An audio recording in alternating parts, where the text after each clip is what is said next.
All right, this joint hearing of the Subcommittee on Government Operations and the Federal Workforce and Healthcare and Financial Services Committee will come to order. Welcome, everyone. Without objection, the chair may declare a recess at any time. I recognize myself for the purpose of making an opening statement. First and foremost, thank you all for being here in this crazy bit of times we're in. But nevertheless, what we're talking about is extremely important. The IRS has been plagued really with dysfunction for decades and complexity. The dysfunction is across the board, from data breaches, leaks, and identity theft to slow audits, backlogs, and really horrific customer service, at least from my constituents. Despite years of congressional oversight and government watchdog warnings, not a lot has changed. My colleagues on the other side of the aisle believe that more money and more power is the solution. In fact, in last year's Inflation Reduction Act, congressional Democrats dumped $80 billion into the IRS.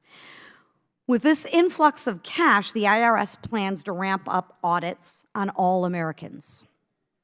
This funding spree prioritizes enforcement over improving taxpayer services. Taxpayer services like processing taxpayer returns receive a 9% funding boost, with enforcement receiving a 69% funding boost.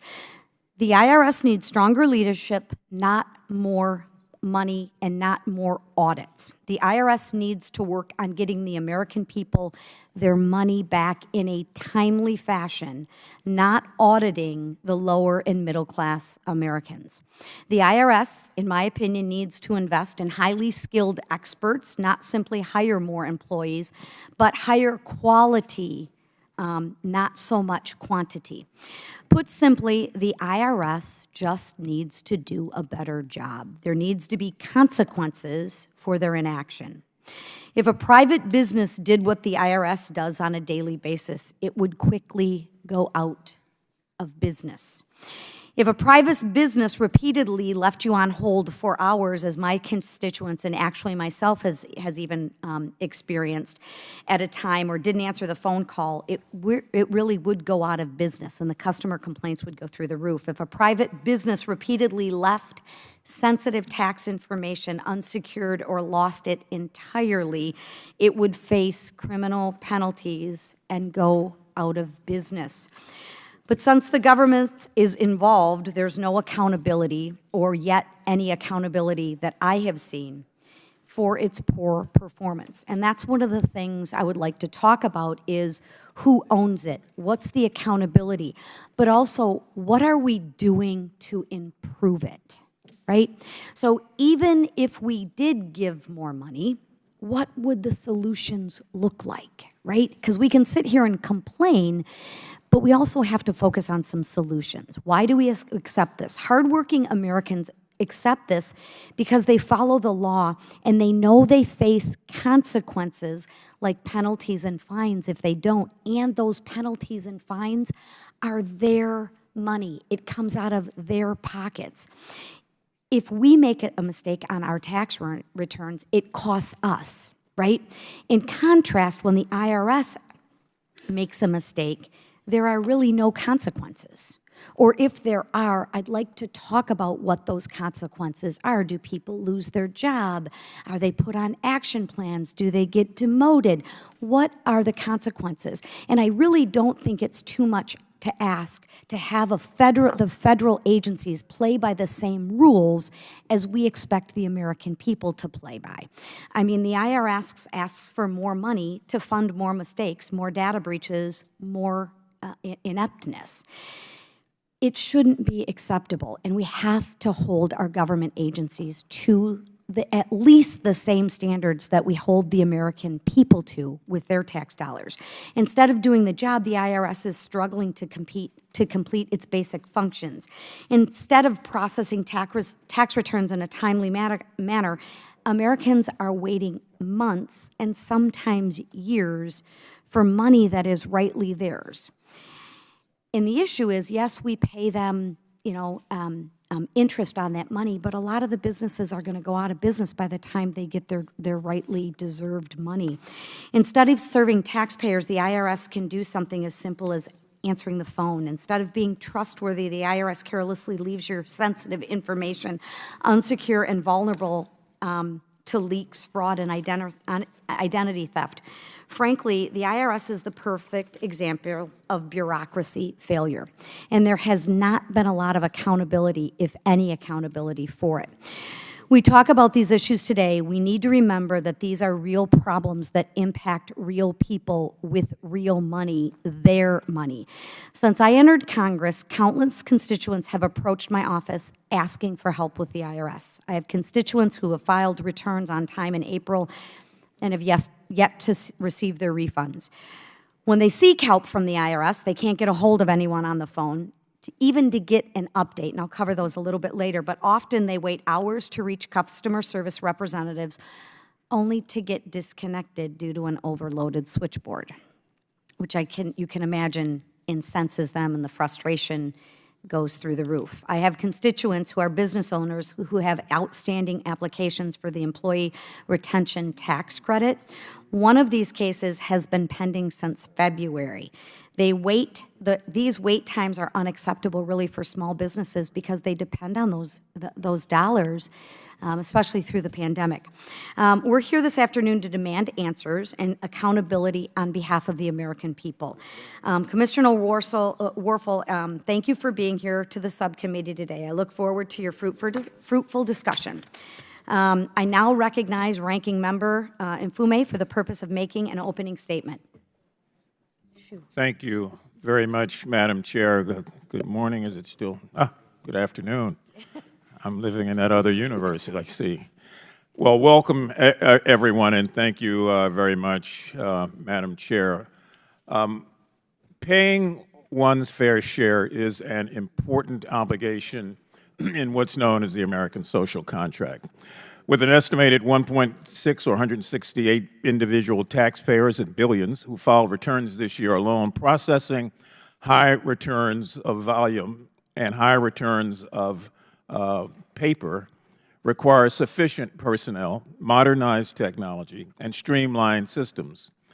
A little over a year ago, President Biden signed the Inflation Reduction Act, or the IRA, into law.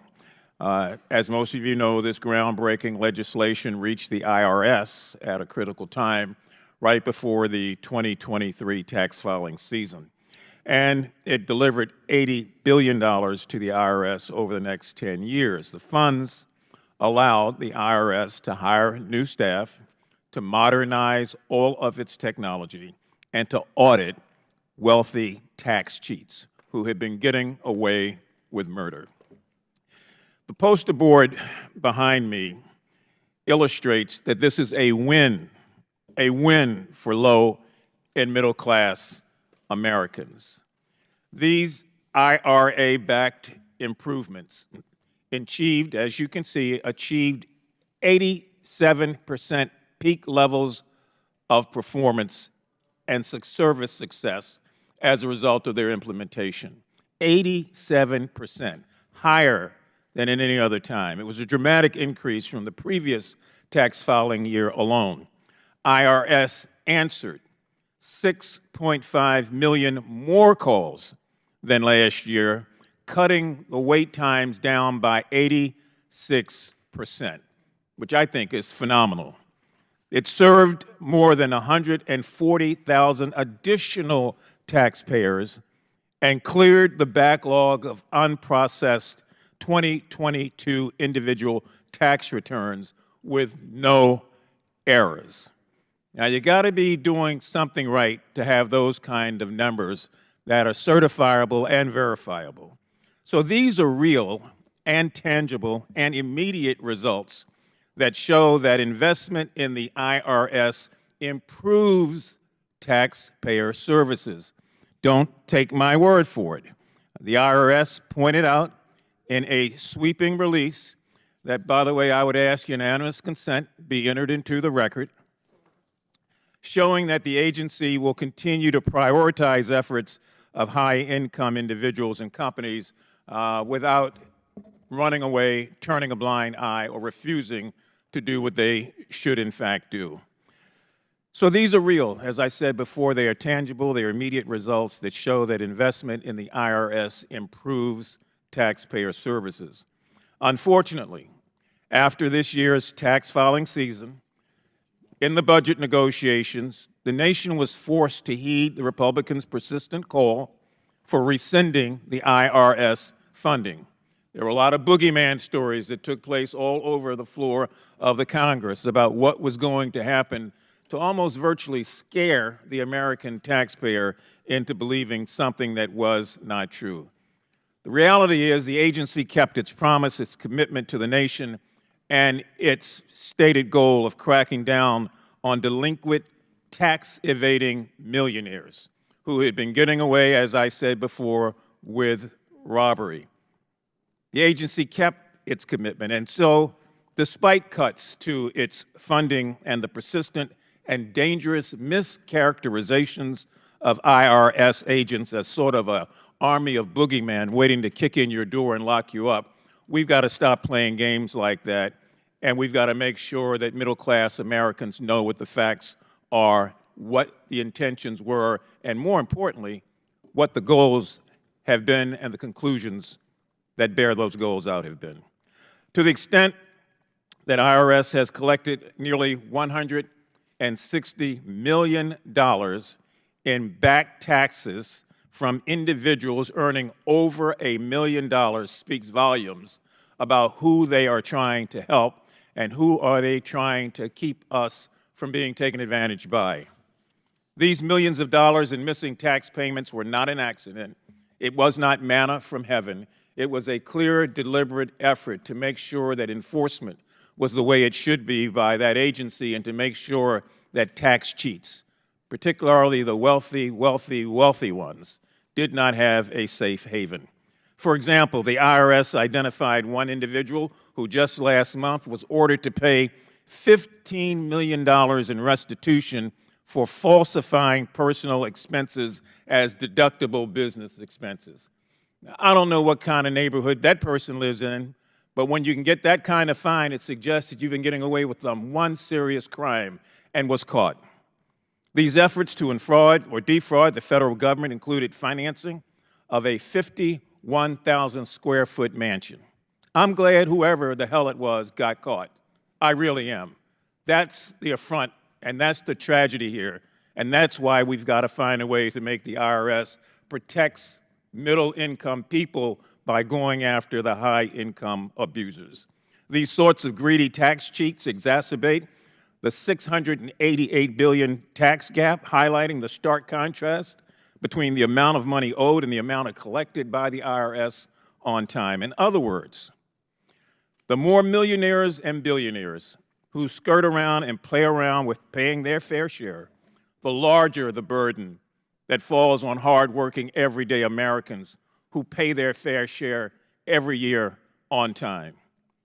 The IRS reports that even small declines in taxpayer compliance can cause the nation billions of dollars in lost revenue, underscoring the need for simplicity and efficiency during the tax filing season. And that's why I co-led with my colleague here, Ms. Porter, and with Mr. Connolly of Virginia, the Trust in Government Act, which directs the Department of Treasury to expand electronic tax filing and other customer support via email. We also led the Streamlining IRS Operations Act, which requires that tax returns filed on paper can be readily digitized. The IRS heeded that ask and that request by expanding, not reducing, by expanding its digital scanning efforts this tax season. So Congress must continue to ensure that the IRS has the funding and the resources necessary to maintain its remarkable progress since IRA became law. Progress that is unheralded in many respects and unnoticed by others who hide behind these fake characterizations. Make no mistake, further cuts will hamper the IRS's ability to execute transformative change. And so I urge my colleagues on both sides of the aisle to preserve IRS funding as we move forward from our current stalemate and get back to the business of funding the government's operations. I want to thank our witnesses, Commissioner Werfel and Director Lucas Judy, for your participation in today's hearing. I'm particularly looking forward to hearing from Commissioner Werfel about the status of the IRS's upcoming tax filing program known as Direct File. We have the duty and the obligation in this committee to ensure that the government operates at a top-tier level for all Americans. And I look forward to discussing as members of Congress how we can work to support those efforts. I yield back, Madam Chair. Thank you. I now recognize Chairman Sessions for the purpose of making an opening statement. Chairwoman McLean, thank you very much. I'm sorry to each of you for being late. We've had business in another part of the complex. Mr. Commissioner Werfel, thank you so much for being here. And Ms. Judy, thank you very much. The opportunity for us to meet today that we spoke about yesterday, Commissioner, is one of natural inquiry that this committee has. It's about the effectiveness of the Internal Revenue Service as it relates to their ongoing business that this subcommittee believes is very important. But perhaps it goes into much deeper points, and that is why we are also here today.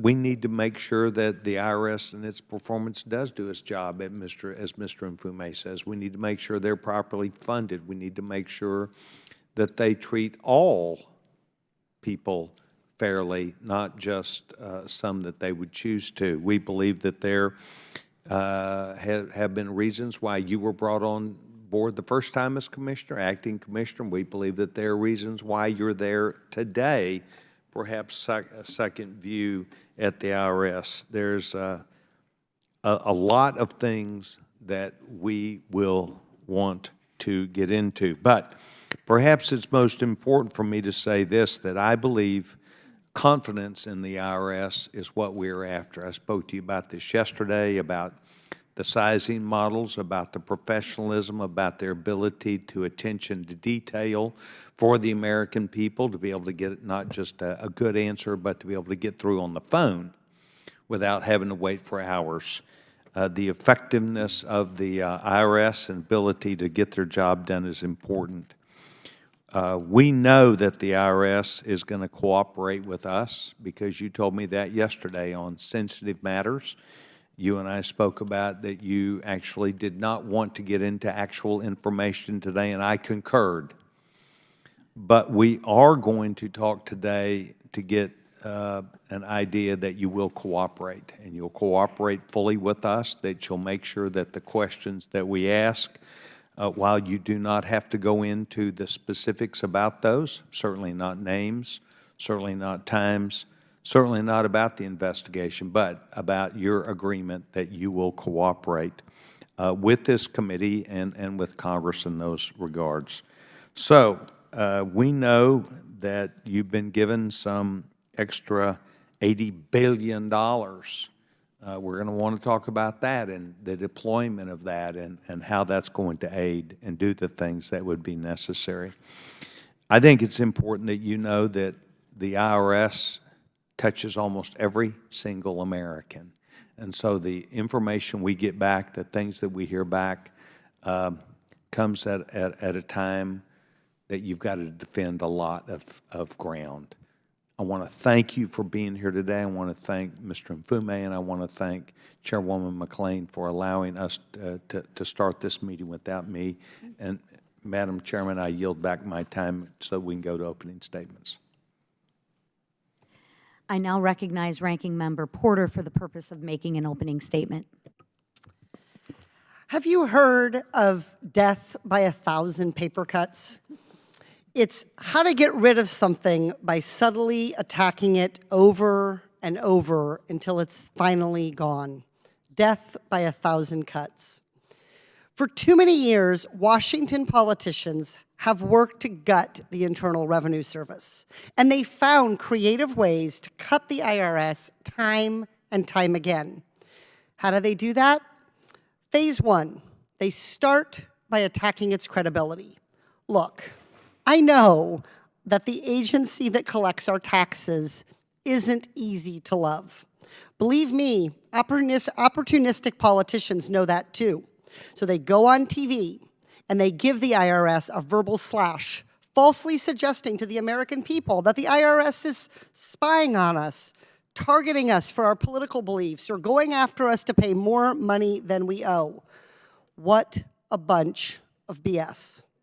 But even though those claims lack any evidence, we might be inclined to believe negative things about an agency that collects taxes. Look, even the Bible isn't that kind to tax collectors. These politicians easily succeed in creating and spreading hostility, making it even easier to slash the IRS again. Cue phase two, full-on partisan investigations and attacks on the hardworking employees of the IRS. Look no further than the last time the committee Republicans went hard after the IRS. Under the Obama administration, Republicans falsely claimed the IRS was unfairly targeting conservative organizations more than progressive organizations applying for tax-exempt status. The IRS spent $20 million and produced 1 million pages of documents in response. Ultimately, Republicans didn't prove anything. They instead used it to justify diverting resources from IRS customer service, IT, and enforcement. But that's what opportunistic politicians wanted, to turn people against the IRS, to divert resources so the agency can't do its job, and then to take one last slash. That brings us to phase three, budget cuts. When politicians tell us that our tax collector is after us, no one wants to fund the collector. And that's exactly what's happened.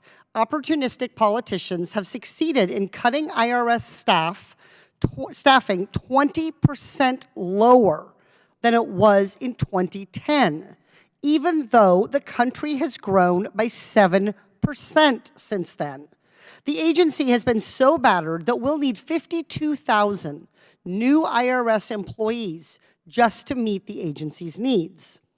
That's how bad it's gotten, folks, year after year of politicians taking slashes at the IRS. Opportunistic politicians haven't succeeded in totally killing the IRS by 1,000 cuts, but the cuts have gotten deep and the agency is badly wounded. Who suffers from all this? We do. We all suffer. When we need help with our taxes and no one is available at the IRS to pick up the phone, blame a politician who slashed the IRS budget. When we want the IRS to make tax filing easier or work harder to make our information more secure, but the IRS can't invest in technology with adequate cybersecurity, blame a politician who slashed the IRS. When we pay our fair share of taxes and just want the IRS to make sure billionaires do the same, but they don't have the staff or the resources to do it, blame a politician who slashed the IRS. Our current House Republican majority has too many of these politicians who love to slash government institutions to their breaking points. As we sit in yet another Republican-led hearing to attack the IRS instead of making it work better, other Republicans are off slashing our entire Congress at the same time. They've stopped Congress from doing its work because they haven't been able to elect a Speaker of the House, so we can't pass any legislation. The most opportunistic Republicans have spent so long attacking our government that now Republicans don't even trust each other. But that's what the opportunists wanted, a weak Congress, a weak IRS. It's what they call smart government, but in reality, it's a federal government that can't serve its people. Right now, the opportunists are creating that reality, a bipartisan coalition of reasonable members of Congress can stop them. Today, everything that we do and say matters. Before my colleagues whack the IRS, consider that your whack might be one of the thousands of cuts over time that weakens our government and hurts the American people. Instead, we should all use today to determine what the IRS needs to serve the American people and how Congress can be an effective partner. That is, if Republicans ever elect a speaker so we can legislate.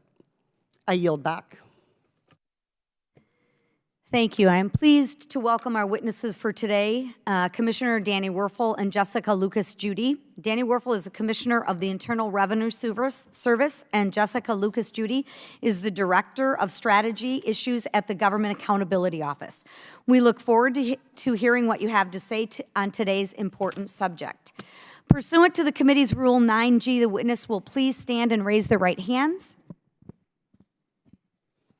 Do you solemnly swear or affirm that the testimony that you are about to give is the truth, the whole truth, and nothing but the truth, so help you God? Let the record show that the witness has answered in the affirmative. Thank you, and you can have a seat. We appreciate you being here today, and we look forward to your testimony. Let me remind the witnesses that we have read your written statement and will appear in full in the hearing record. Please limit your oral statements to 5 minutes. As a reminder, please press the button on the microphone in front of you so that it is on and the members can hear you. When you begin to speak, the light in front of you will turn green. After 4 minutes, the light will turn yellow. When the red light comes on, your 5 minutes have expired, and we would ask that you please wrap up. I now recognize Commissioner Werfel for his opening statement.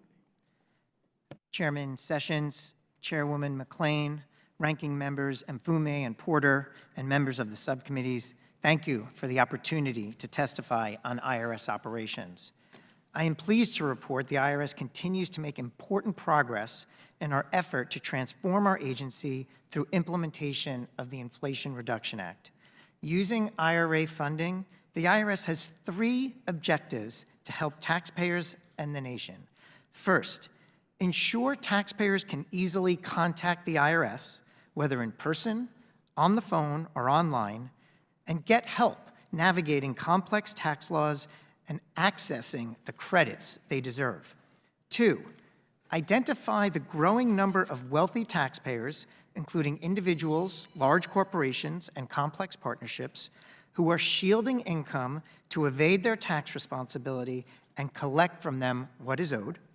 And 3rd, address the growing risk of tax scams and schemes by protecting honest taxpayers from them and root out the nefarious actors that perpetrate them. Achieving this ambitious agenda will require that we rebuild areas in the IRS that have suffered from more than a decade of underfunding that preceded the Inflation Reduction Act.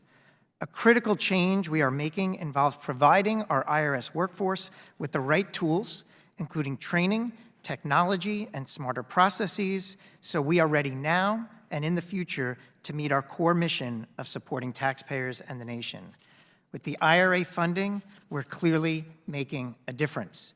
A good example is phone service. At this point last year, we had an average level of service on the phones of about 14%, and we answered fewer than 9 million calls. This year, after hiring more than 5,000 additional phone assisters, our level of service exceeded 85% during the filing season, and we answered more than 15 million calls. We also improved in-person service at our Taxpayer Assistance Centers, or TACs.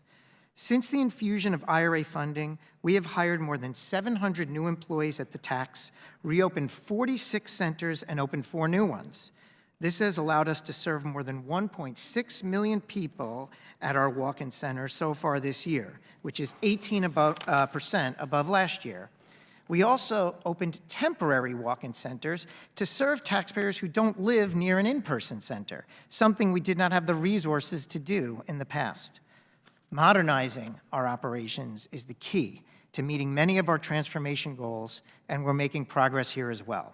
We are using IRA funding to upgrade our information technology infrastructure and to improve the taxpayer experience for those who choose to interact with us online. For example, we added new features to enhance our taxpayer online accounts, and we recently launched the business tax account, neither of which we were able to do before the IRA funding. The transformational changes we're making extend to enforcement as well. Before the Inflation Reduction Act, the IRS for several years was unable to audit a reasonable percentage of complex returns of high-dollar groups, especially wealthy individuals, large corporations, and complex partnerships. But with IRA funding, we are turning that around. We are hiring accountants, attorneys, engineers, economists, and data scientists needed to tackle these complex returns. And we are already seeing results. For example, in just the last few months, we have recovered more than $100 million from closing delinquent tax cases involving millionaires. As part of these efforts, we recently announced major new initiatives to step up audits of the largest corporations and partnerships. At the same time, we've been reevaluating our enforcement activities in other areas and will be reducing correspondence audits of returns that claim the Earned Income Tax Credit and other refundable credits. Another important area we're making progress involves data security. While IRS has always prioritized protecting our systems and taxpayer data, IRA funding allows us to invest in additional controls to secure our systems. This includes adding new restrictions and limiting access to key data to protect against insider threats. Our data security posture has been strengthened to make taxpayer data safer now than ever before. To ensure transparency, we recently updated on irs.gov all of our latest improvements to data security.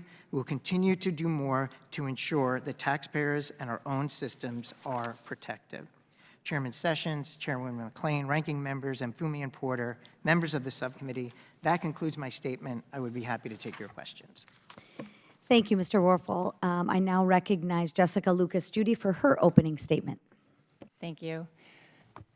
Chairs McClain and Sessions, ranking members Mfume and Porter, members of the subcommittees, thank you for this opportunity to be here today. IRS has laid out an ambitious vision in its strategic operating plan. My written statement describes key findings from GAO's prior reports. I'll focus my remarks this afternoon on open recommendations that will be important as IRS implements its strategic operating plan. These fall in three key areas: improving taxpayer services, efficiently processing tax returns, and protecting sensitive information. So first, taxpayer service. IRS was late in responding to more than half its correspondence in 2022, including amended returns and identity theft documentation. We recommended that IRS communicate timeframes for resolving its backlog. Delayed correspondence can prompt taxpayers to write again or to call. In 2020, we recommended that IRS identify performance goals for an improved taxpayer experience. Without such information, it will be challenging to assess progress made toward an improved taxpayer experience. IRS's attrition rate for critical filing season staff is high relative to the agency's overall attrition. Additionally, IRS-wide data show the agency loses about 23% of new recruits within 2 or 3 years. IRS faces challenges hiring employees and lacks information about where skills gaps exist and what skills will be needed in the future. In 2019, we recommended IRS fully implement its workforce planning initiative. IRS said it intends to do so by March 2024. Full implementation would provide a comprehensive inventory of IRS's current workforce that it could use to develop staffing requirements and address skills gaps. We're continuing to review all of these issues as part of our review of the 2023 filing season. The second area I'll cover is processing tax returns. In 2018, we recommended that IRS digitize information from paper returns. To control costs, IRS was transcribing a limited amount of information from paper into its databases. IRS recently announced an initiative to allow taxpayers to digitally submit all paper returns. By filing season 2025, IRS aims to digitize all paper-filed returns when received, consistent with our recommendation. IRS can also improve electronic filing for businesses. In 2021, we recommended that IRS identify and address the barriers to e-filing. And in response, IRS identified barriers, but has not taken action to address them due to competing priorities. Addressing these barriers could help IRS reduce the volume of more costly paper-based work and improve services to business filers. Congress can also help to improve return processing by broadening IRS's authority to correct simple tax return errors. This could facilitate correct tax payments and help avoid costly, burdensome audits. In addition, Congress could allow IRS to establish professional requirements for paid tax preparers. This could increase the accuracy of tax returns that they prepare and potentially reduce the tax gap. And then the third area is protecting information. Strong protections are critical to maintaining public confidence and avoiding data breaches that expose sensitive information to fraudsters. As of October 2023, IRS had implemented 85% of the more than 450 recommendations we've previously made in this area, but others remain open. Increasing oversight of contractors who access taxpayer information, as we recommended in August 2023, will help IRS know when contractors are not meeting their training requirements. Providing guidance to employees responsible for contractor oversight will give assurance that those employees will report incidents timely and accurately. IRS generally agreed with these recommendations and said it plans to act on them. IRS also needs to address recommendations related to internal control over financial reporting that remain unimplemented following our fiscal year 2022 audit of the IRS's financial statements. And finally, as we reported in January 2023, IRS uses a significant number of outdated or aging applications, software, and hardware assets. Reliance on these legacy assets can contribute to security risks, unmet mission needs, and increased costs. For example, IRS needs to replace its 60-year-old individual master file, the IMF. That's the authoritative data source for individual tax account data. IRS has been working to replace IMF for more than a decade, but suspended 2 related initiatives and has unclear timeframes for completing them. Implementing our recommendations to establish timeframes for disposing of IMF and other legacy systems would provide accountability and reduce risk. IRS said it will document a complete modernization plan. So in summary, in refining and carrying out its Inflation Reduction Act strategic operating plan, IRS should work toward implementing our open recommendations. Chairwoman McClain, Chairman Sessions, Ranking Members Mfume and Porter, members of the subcommittees, this completes my statement, and I look forward to your questions. Thank you. I now recognize myself for 5 minutes. I feel like I'm watching a Dateline movie. One side says everything's going great, and the other side says it's going horrible. So let me talk about from my district, because I represent the people from my district today. I'd like to begin by just sharing more about the complaints that I've received in my short time period this year. I have 4 constituents who have contacted my office because they have yet to receive their 2022 tax refunds.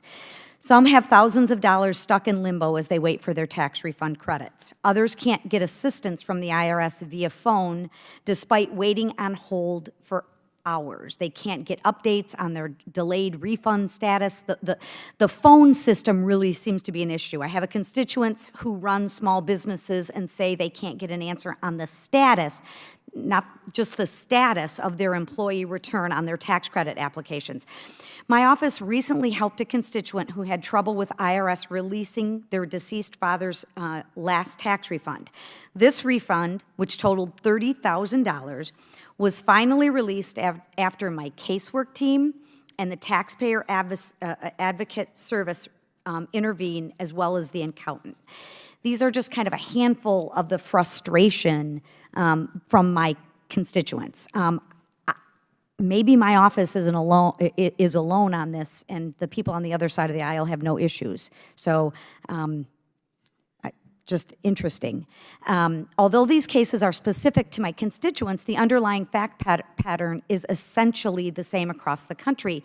It seems like the IRS is not performing efficiently or effectively.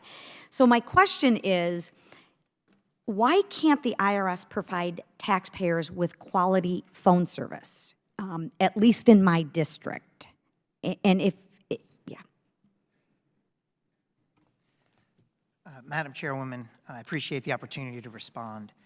First, I think we did have a tremendously improved filing season from 2022 to 2023 as a result of the infusion of Inflation Reduction Act funds. Specifically, we were able to immediately hire 5,000 new customer service representatives and put them on the phones.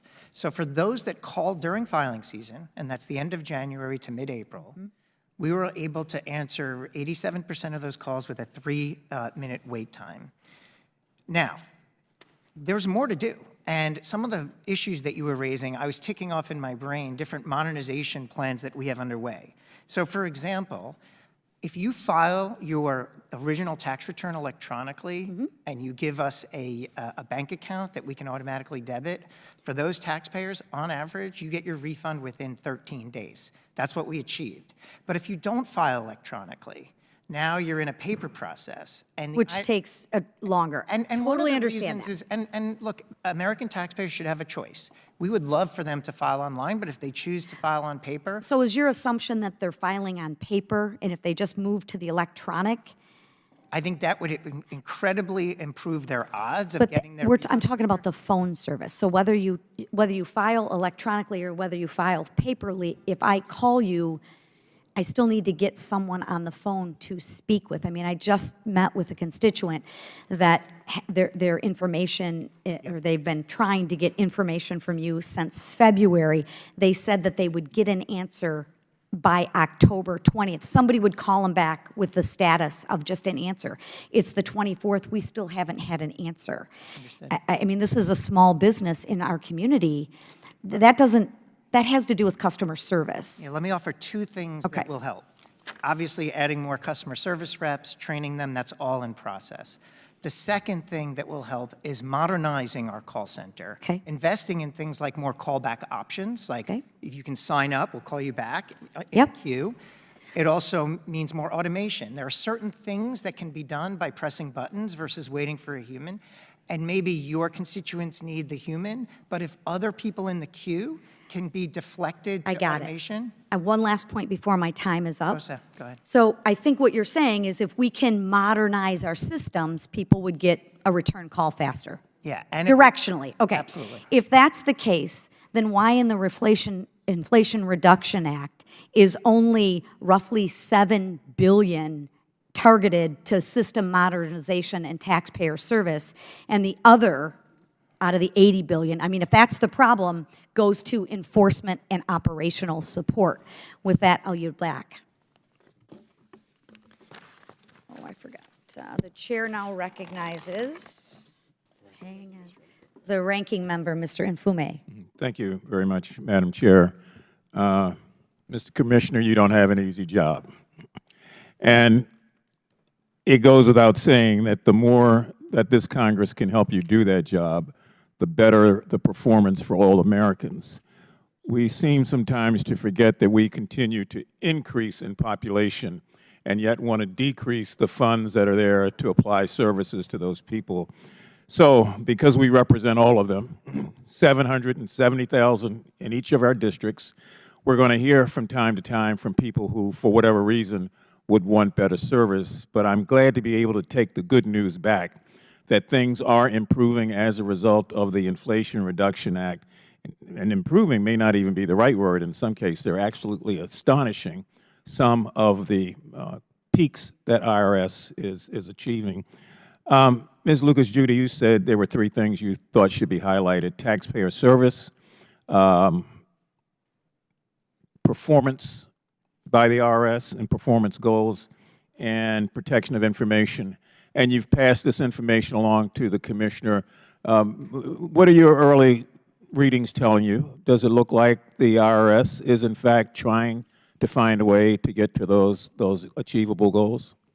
Yes, as you heard, the performance in the filing season, most recent filing season, was significantly better than in prior years. It does come at a cost, though, because the same people who are answering the phones are the ones who are processing returns and correspondence. And so we think it's important that there be a long-term strategy in place for dealing with issues like that. Thank you. Thank you. That's good news. And at some point in time, we ought to shout good news when it occurs. Madam Chair, I'm going to yield the balance of my time to the chairman of the full committee, the distinguished gentleman from Maryland, Mr. Raskin. Congressman Infume, thank you very much for that, and thank you for your excellent remarks and for pointing out that it's only after decades of deliberate understaffing and underfinancing and political attacks that the IRS had grown so unresponsive and ineffective and vulnerable to rip-offs by big corporations and by the wealthiest people. But in the Inflation Reduction Act, that we passed last year, unfortunately without any Republican support, the Democrats set about to increase the responsiveness of the IRS, to improve the effectiveness, and to advance equity there. The U.S. tax system is disproportionately targeted lower income taxpayers, giving preferential treatment to the wealthiest filers. When we passed the Inflation Reduction Act, it provided the IRS with resources to make certain that billionaires and large corporations would pay their fair share. Earlier this year, our committee held a hearing to examine GAO's 2023 high-risk list, which highlights the federal programs and operations most vulnerable to waste, fraud, corruption, abuse, and mismanagement.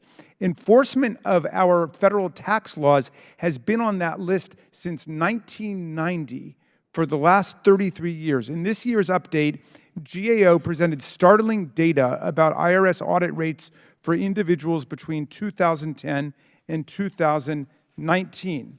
Now, the dotted red line shows the audit rate for tax filers making $5 million a year or more. And you see the dramatic reduction in audits taking place of the wealthiest American citizens, less than 1% of the American people. Ms. Lucas-Judy, GAO identified that audit rates decreased for everyone. In other words, the IRS was much less efficient in general, but the dotted red line shows that it declined the most for people making the most money. Is that right? Yes. Okay. What has the Inflation Reduction Act done to your ability to actually do the audits and to crack down on tax cheating schemes? Well, I'll take that question, Mr. Chairman, and I appreciate it. It makes all the difference in the world. I mean, the emphasis of the Inflation Reduction Act is that if you are middle or low income, you will receive better service. But if you are wealthy or a bad actor of any wealth, you will receive more scrutiny. That is the agenda that we are undertaking under the Inflation Reduction Act. So we're using the funds not to increase audits on middle and low income or small businesses. We're using the funds and are laser focused on— Well, why do some people not want that? Why is there a whole political lobby trying to undermine the effectiveness of the IRS? That is a big question, Mr. Chairman. I've been in and around the IRS for a long time. I find that we're often kind of the poster child of government, and when you're debating big government versus small government, we usually enter the argument. But I can tell you this. I've been at the IRS in this role now for 7 months. All I find when I get there are absolutely dedicated, passionate public servants that want to do the right thing. They're not perfect, they don't always do it correctly, but they are trying to do the right thing. And we are rallying around this mission, this three-part mission that I've outlined. If you need to reach the IRS, you should be able to reach the IRS. For the wealthy and bad actors, we're increasing scrutiny. And third, we are going to help victims of tax scams. We're going to try to prevent them, and we're going to hold the perpetrators accountable. That's the agenda, and there's that's the focus, and I really want the American people to understand that a well-funded IRS can achieve great things along those three areas. Thank you. Yield back. Thank you. The chair now recognizes Mr. Sessions. Madam Chairman, thank you very much, and I appreciate the ranking member for his questions. With that said, Mr. Commissioner, yesterday we spoke about the effectiveness of the IRS, their ability to adapt themselves to what might be near-term companies that offer wide services, and how they have adapted themselves to technology, to the things that would be necessary to be aware of them offering good customer service. I also talked to you about, and you and I spent a good bit of time talking about questions that you don't want to answer that are extraneous to that matter. And you heard me agree with you. So I'm not looking for an answer now, but want you to know that I have penned a letter today to you that will be in the mail.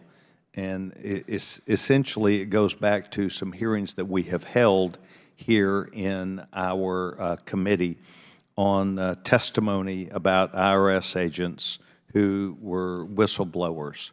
And they brought up information that they had faced retaliation.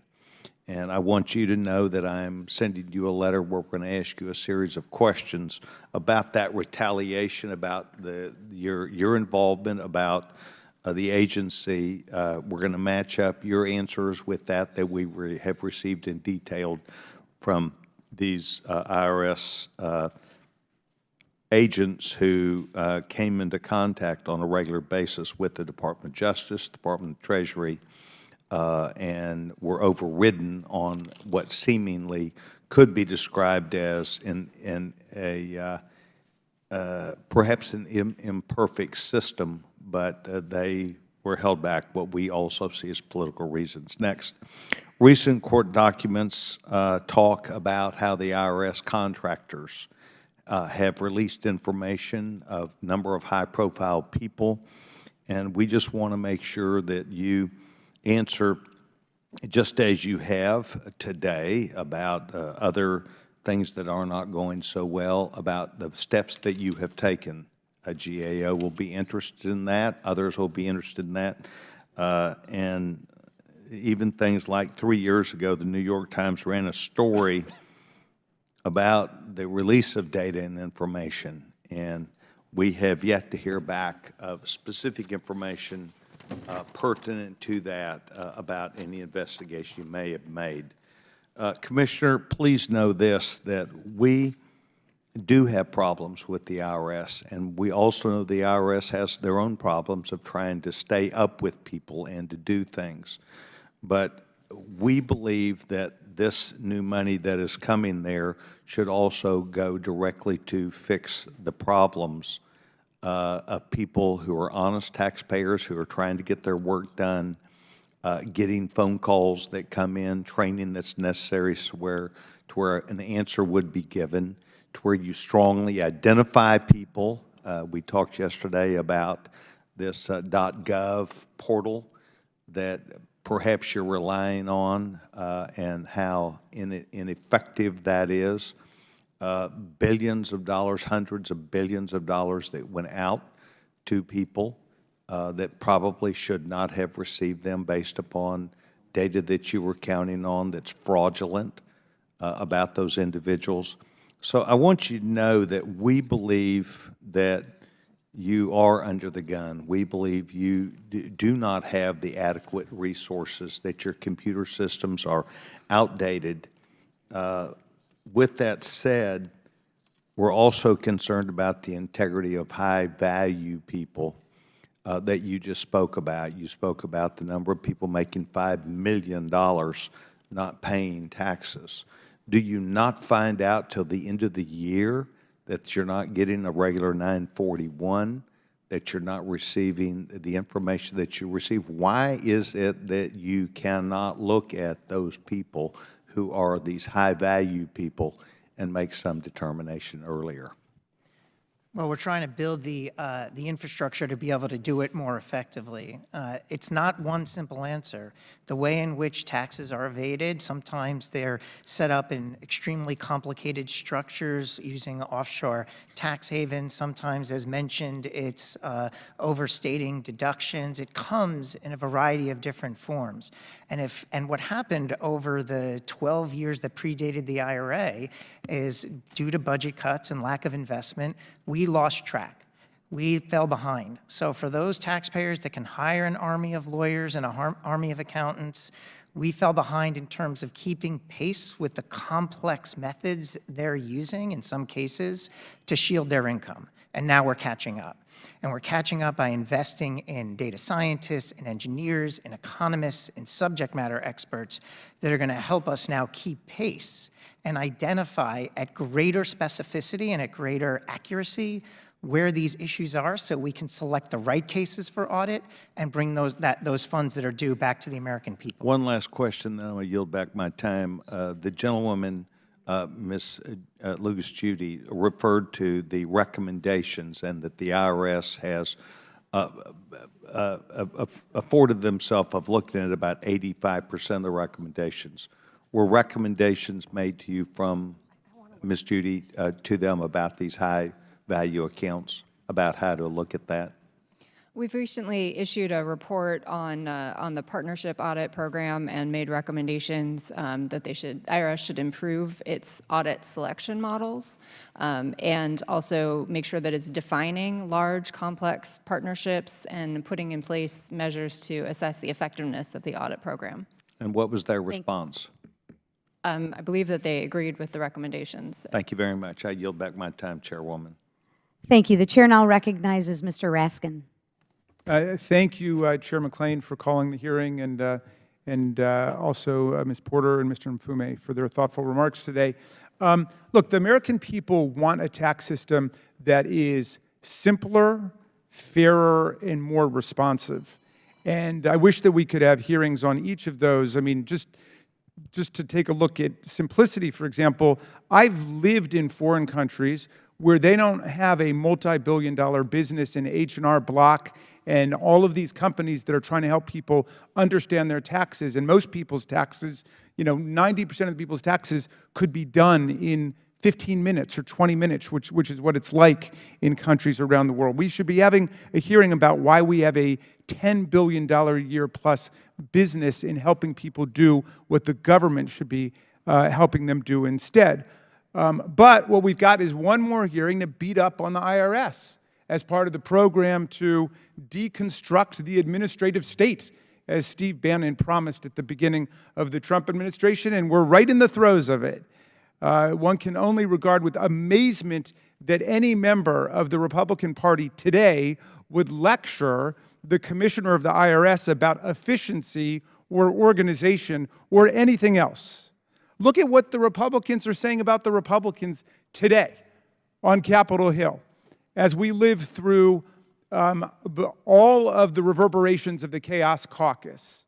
So, the world is burning around us. We're fiddling. We don't have a strategy. That's Representative Steve Womack, Republican from Louisiana. We're fractured, says a member of this committee, Representative Anna Luna from Florida. It's not a normal majority, says Representative Tom Cole, Republican of Oklahoma. Here's Representative Marjorie Taylor Greene talking about the Republicans. This conference is absolutely broken. Here's Kevin McCarthy, who used to be Speaker before he was deposed by the Republicans.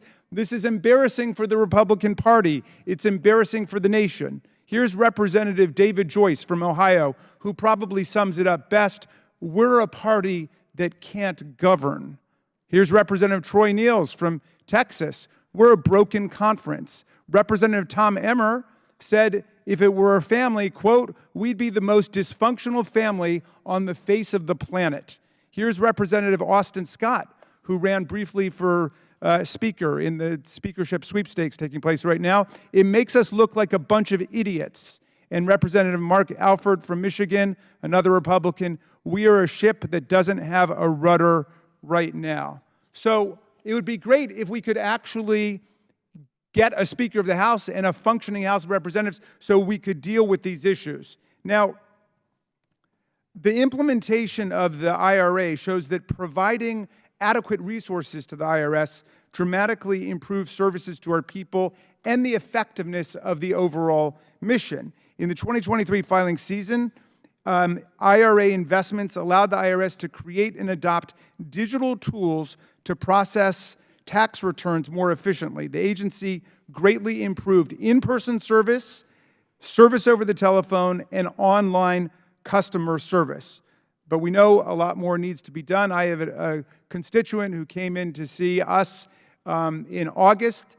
He and his wife had filed their taxes in April. They got their refund from the state of Maryland in 2 weeks.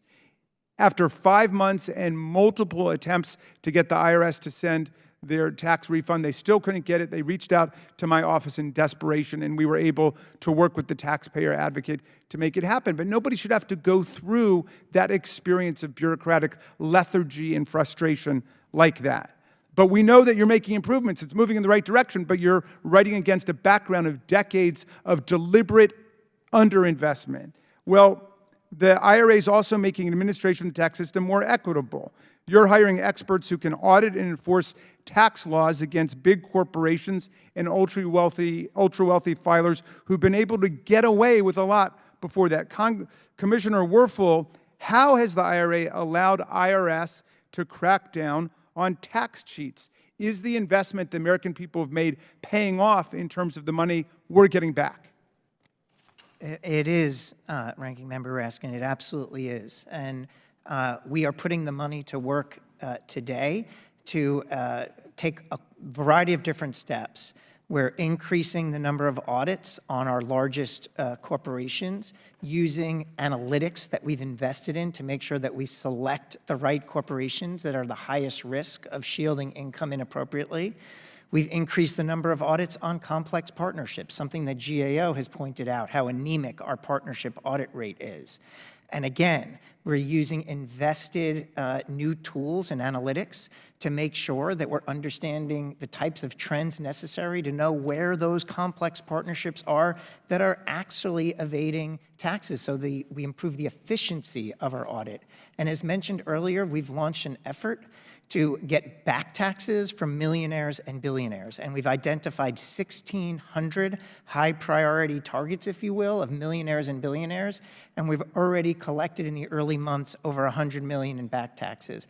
All of that is IRA money being put to work. And as you mentioned, on the services side, we have a lot of work to do. Building block by building block, we are making changes to our services to make that story that you told a thing of the past. Thank you very much. I yield back, Madam Chair. Thank you. The chair now recognizes the gentleman from Alabama, Mr. Palmer. I know you keep talking about going after millionaires and billionaires, but you're also going after Taylor Swift fans who sold their tickets for over $600.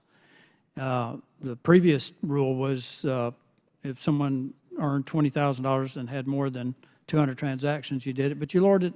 But the bill lowered it $600 regardless of the number of transactions. So it's not just millionaires and billionaires. You're also going after auditing small businesses and others.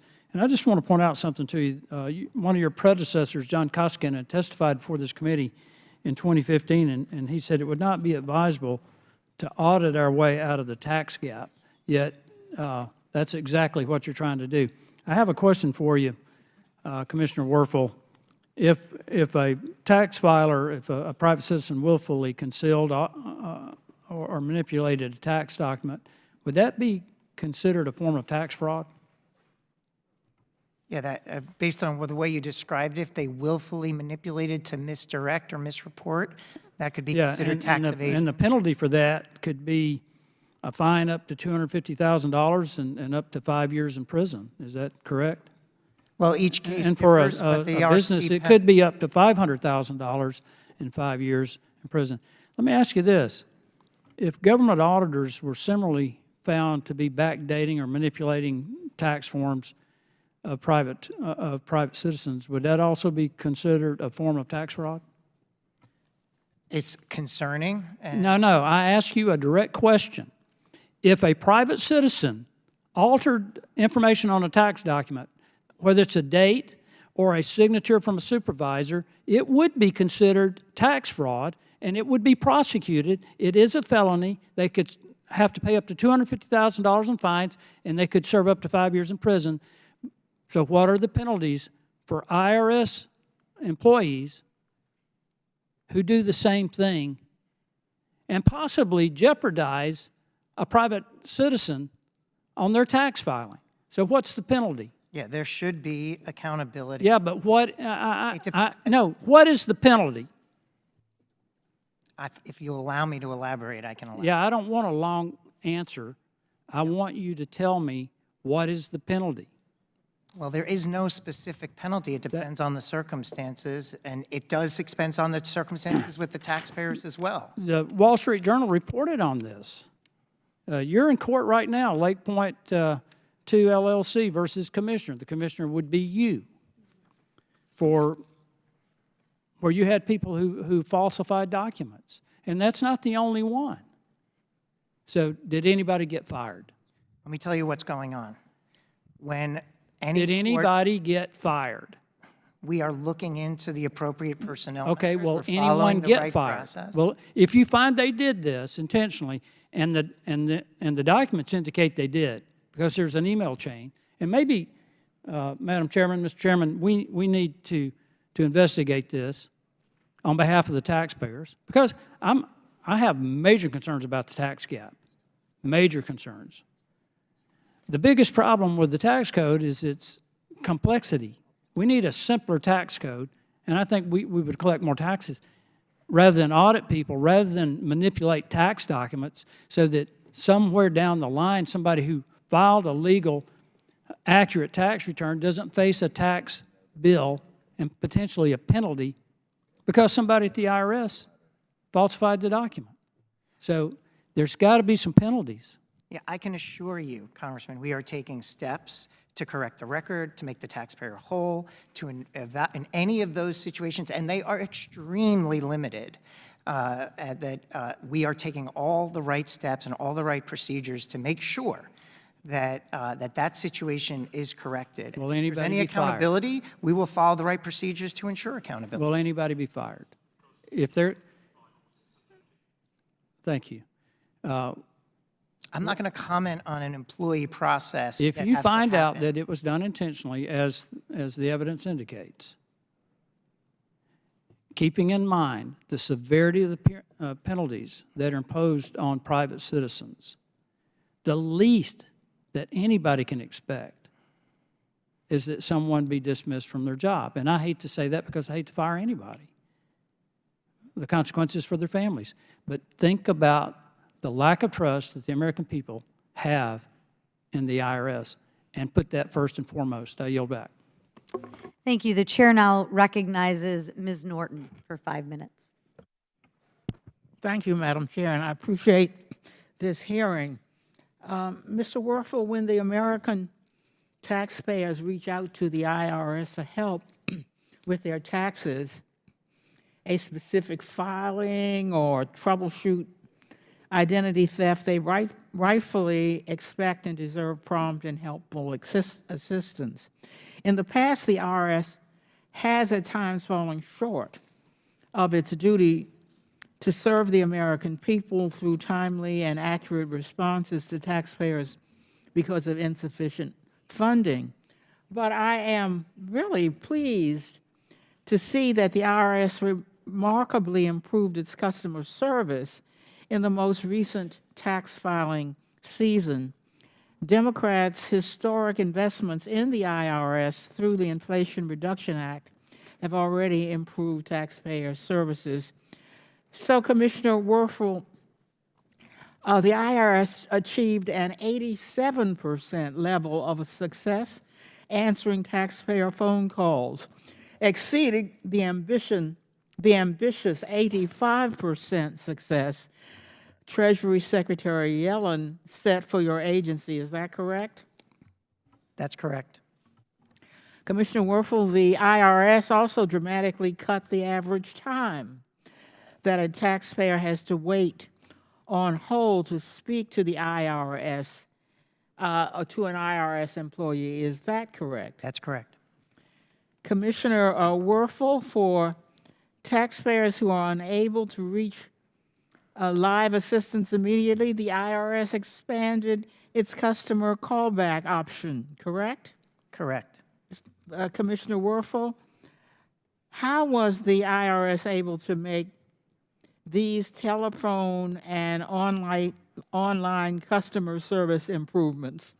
I understand the IRS expanded in-person service in 50 taxpayer assistance centers across the country. That is correct. Commissioner Werfel, what help can IRS taxpayers expect to receive from one of these taxpayer centers? In addition to these permanent taxpayer assistance centers, the IRS started a new initiative pop-up taxpayer assistance services to assist filers in hard-to-reach areas who might have difficulty getting a permanent location. Yeah, we want to meet the taxpayers where they are. As I mentioned, not every taxpayer can afford an accountant, and not every taxpayer has the means to travel to a location where we have a walk-in center. So we are going to where the taxpayers are, and we are setting up what we're calling pop-up walk-in centers where we're being accessible as we can to taxpayers that need help.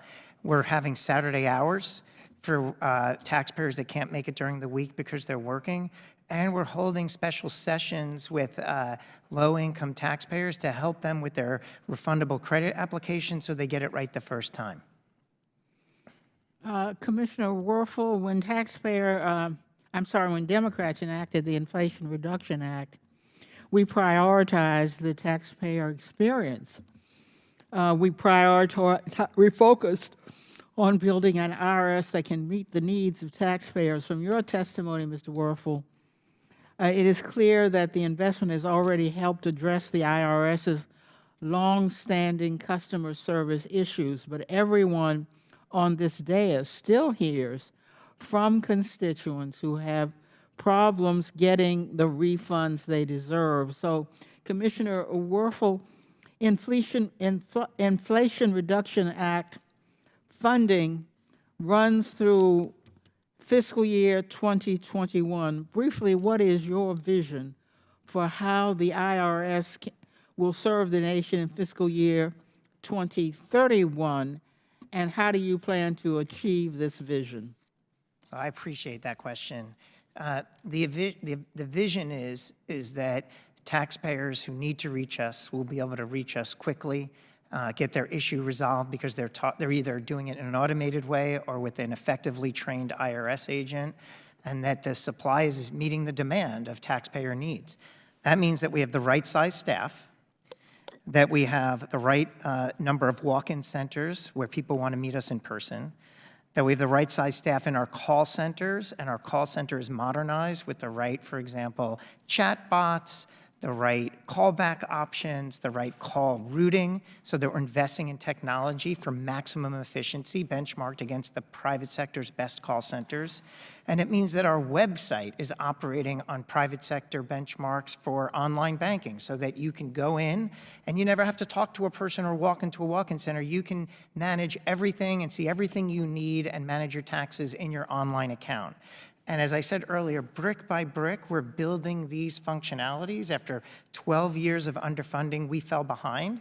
Some of this stuff we can do immediately. Some of this stuff can't be rushed. So as you'll see in filing season 24 that's coming up, there'll be new functionality in the individual online account, new functionality in our new business online account. There'll be new functionality in the call center, more callback options, more chatbots. Incremental change every filing season that a taxpayer arrives, they should see a better, increasingly better experience versus what the opposite was before the Inflation Reduction Act and before we had this funding, where each year it seemed to get worse. Those days are over. As long as we can hold on to that Inflation Reduction Act funds and make smart investments, and I'm accountable to make sure we're making smart investments. Thank you. I yield back. Thank you. The chair now recognizes the gentlelady from North Carolina, Ms. Fox. Thank you, Madam Chairman. And I thank our witnesses for being here today. Commissioner Werfel, can you explain what the applicable federal rate, or AFR, is?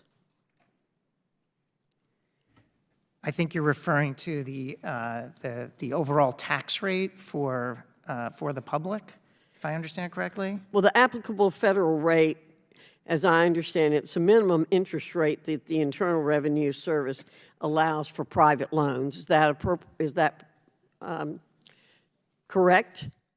I believe you're correct, ma'am. Okay. So if someone gave his or her family member, including a brother, a loan, would that person have to charge an interest rate equal to or higher than the current AFR? I don't believe they would have to charge an interest rate, but again, if you're going to walk me into a hypothetical, I'd want to make sure that I'm getting it right and consult with my team, but I don't think they're required to provide an interest rate. It depends on whether they're going to treat it as a gift or a loan, and there's a lot of implications there. Well, then I have a follow-up. If a rate less than, it's my understanding that there is an AFR and that it is to be charged, but if the rate is less than the AFR, so if it's somebody gives you a loan and they don't charge you an interest rate, then the loan is technically a gift, which carries certain tax implications. Is that correct? Yes. Yeah. You answered Sorry, yes. Okay, so if someone gave his or her family member a personal loan of, say, $200,000, but an interest rate equal to or higher than the AFR at the time was not charged, would that loan then be considered a taxable gift? Again, you're getting into a hypothetical where I'd want to know a lot of other facts and have kind of expert accountants with me advising. So I think it's dangerous for me to say yes or no unequivocally on a fact pattern where I'd probably need a lot more information. There might be other countervailing factors in play that would impact the... Well, now what kind of countervailing factors would you hypothesize? Well, I mean, I'm not sure where you're going with your fact pattern. I don't know. Well, let's the just, I'm just circumstances, trying to... whether there's someone that's been deceased, the timing of this issue. Yeah, I'm just trying to determine if this loan does not have interest charged to it, then would that be considered a taxable gift? And other factors may come into play, but is it a taxable again, gift? I don't know the amount. For example, there is a Well, I used 200,000. okay, fair enough.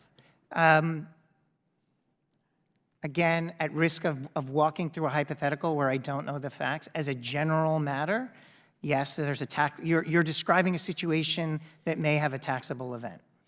Okay, great. Glad we were able to establish that. So, next, the so-called Inflation Reduction Act gave the IRS an additional $80 billion in funding, and you've been talking about that. I think we can all agree that that's an incredible amount of money, right? That's a lot of money, isn't it? It is. Even in today's day, way of judging money. So even after Congress trimmed this amount down to nearly $60 billion in the Fiscal Responsibility Act, how many new agents does the IRS plan to hire? Your mic's not on. We're hiring not just agents, we're hiring customer service reps, accountants, agents. We have published our 3-year view of staffing, which I'm very confident on because I can make key assumptions about needs and market trends. Okay, let me ask We are you. at 90,000 today, and I think over the next 3 years, we should be over 100,000, but not much over 100,000. Okay, so how many tax enforcement agents out of the ones that you've planned to hire would there be in that 3-year plan? I might have that number on me, Congresswoman. I'm about out of time. Yeah. We should be hiring about 8,000 total, if I'm reading my charts correctly, by the end of 2025. Okay. So you've previously stated the IRS would not target taxpayers earning below $400,000 per year. How can we be sure that the new IRS agents and tax enforcement resources will not go to targeting middle-class taxpayers and small businesses? I appreciate the question. We publish our audit rates each year, and you can assess those audit rates by income level. So it's a very transparent way of being held accountable that the audit rate for people earning less than $400,000 will not increase. So you are guaranteeing that you will not increase the number of audits of people making less than $400,000 a year. That is my marching order to the IRS, and if we fall short of that, I will be held accountable for it, but we will publish those rates. I noticed before you said your marching orders, and a little while ago you said you had control of the IRS. I'm glad to know somebody in federal government feels that he or she has control of some agency. So we'll come back to you with that. I'm sure it's going to show up in the minutes that you are in control. Yeah. Thank you. Congresswoman, if you can indulge me, I just wanted to offer that a mentor of mine, Linda Combs, who's a constituent of yours, passed away recently. Yes, sir. I'm Wonderful aware. public servant. I know she looked up to you as a mentor as well, and I just wanted to thank you for mentoring her as she mentored me in my career. Well, what a nice thing for you to say, Mr. Werfel. Thank you. Linda was a very beloved person. Thank you. The chair now recognizes the gentlelady from California, Ms. Porter. Washington spends a lot of time and energy scrutinizing how our nation collects taxes. But what do real Americans care about? They want their filings to be free, low effort, and mistake-free. That's it. They want their filings to be free, low effort, and mistake-free. And they want a good experience doing it. So let's cut through the Washington noise and help people decide what tax filing method can get them there. Commissioner Werfel, let's say someone wants to file their taxes the old-fashioned way, by hand. I used to think that was fun when I had more free time. Would that be a free way to file? It would be. That would be free. Yeah. I cannot get this marker off. All right, yes, so that would be free. All right, how about low effort? No. No, it's a lot of work. Yes. You got to read a bunch of documents. You got to try to Fine print cross-reference instructions. things. Yep. Exactly. Do filers who use this method make minimum mistakes? No, more mistakes. More mistakes. Yes. I've made a mistake and had one of your correction notices. 1 out of 3, not too good. So let's look at tax preparation software. This is a multi-billion-dollar industry, as my colleague Mr. Raskin mentioned. Would that be a free way to file? Generally, no. Generally, no. They sell you a lot of things along the way, audit defense and, these different programs and the extra help that you can get. So that the usually software costs money. itself costs money. Yeah, it all costs money. Does that method involve low effort? Depends, but it can. Yeah, I think usually you mean easier. Easier. All right, so let's put a box there. And how about filers' mistake levels? How are mistakes using taxpayer prep? Fewer mistakes, because the software catches your mistakes in real time. Yep. All right, let's look at accountants. Is that free? Definitely not. Definitely not. All right, does that involve low effort? It's a higher effort for the accountant, but low effort for the taxpayer. Low effort for the taxpayer. We all hear the stories about people dropping off shoe boxes full of paperwork. Do they make minimum mistakes? They do, although I'd love to talk to you about holding them more accountable for some of the things they do, but they do make fewer mistakes. I would like to talk to you about that too, and I noticed that in your testimony, so I'll be following up. All right, but generally fewer mistakes. All right, and let's look at IRS Direct File. This is a new option that you're rolling out in 2024, a pilot program, correct? Correct. Will this be free? Yes. Yes. Will this require a minimum amount of effort? Yes. Will it have the benefits of eliminating common mistakes? Yes, because we're going to follow the same structure as the tax prep softwares and catch mistakes in midstream. All right, 3 for 3. That's what I'm talking about. And so I'm glad that some Americans are going to have this option the next time they file. But Commissioner Werfel, why is this just now becoming an option for taxpayers?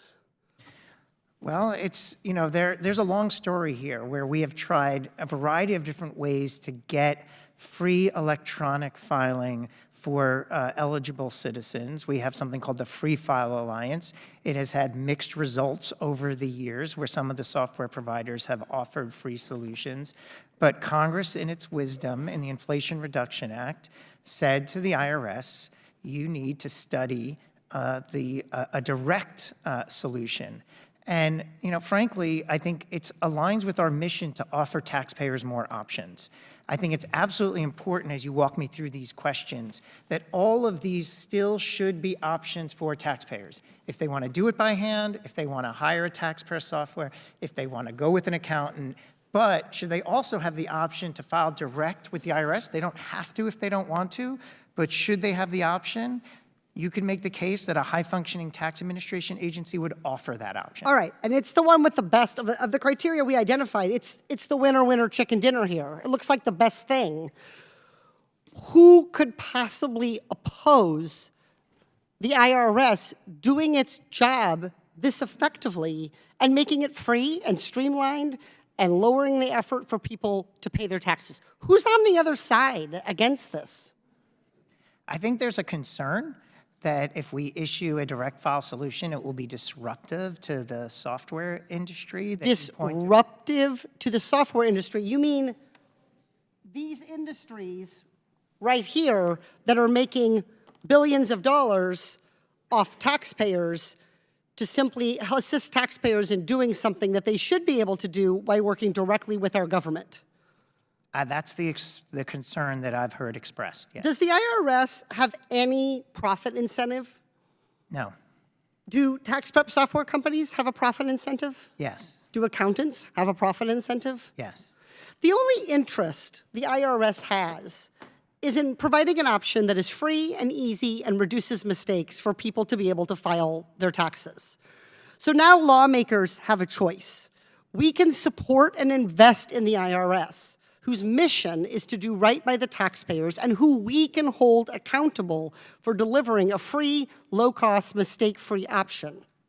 Or we can stand with special interests who want to see an underperforming IRS so that they can profit to the tunes of billions of dollars off taxpayers. I know where I stand, and I yield back. Thank you. The chair now recognizes the gentleman from Minnesota, Mr. Grothman. I was just explaining to people the other day how people from other states can't tell the difference between Minnesota and Wisconsin. We're just alike. You get outside. My apologies. That's okay. It's a nationwide problem. Okay. I was just thinking, in China, they invest in power plants and education degrees. In America here, we invest in IRS auditors. Grim sign for the future. Just a general question. Say between 2010 and 2023, about what percentage of returns were paper and what percent were computer filed? I mean, I take every year that the gap shrinks, or the gap.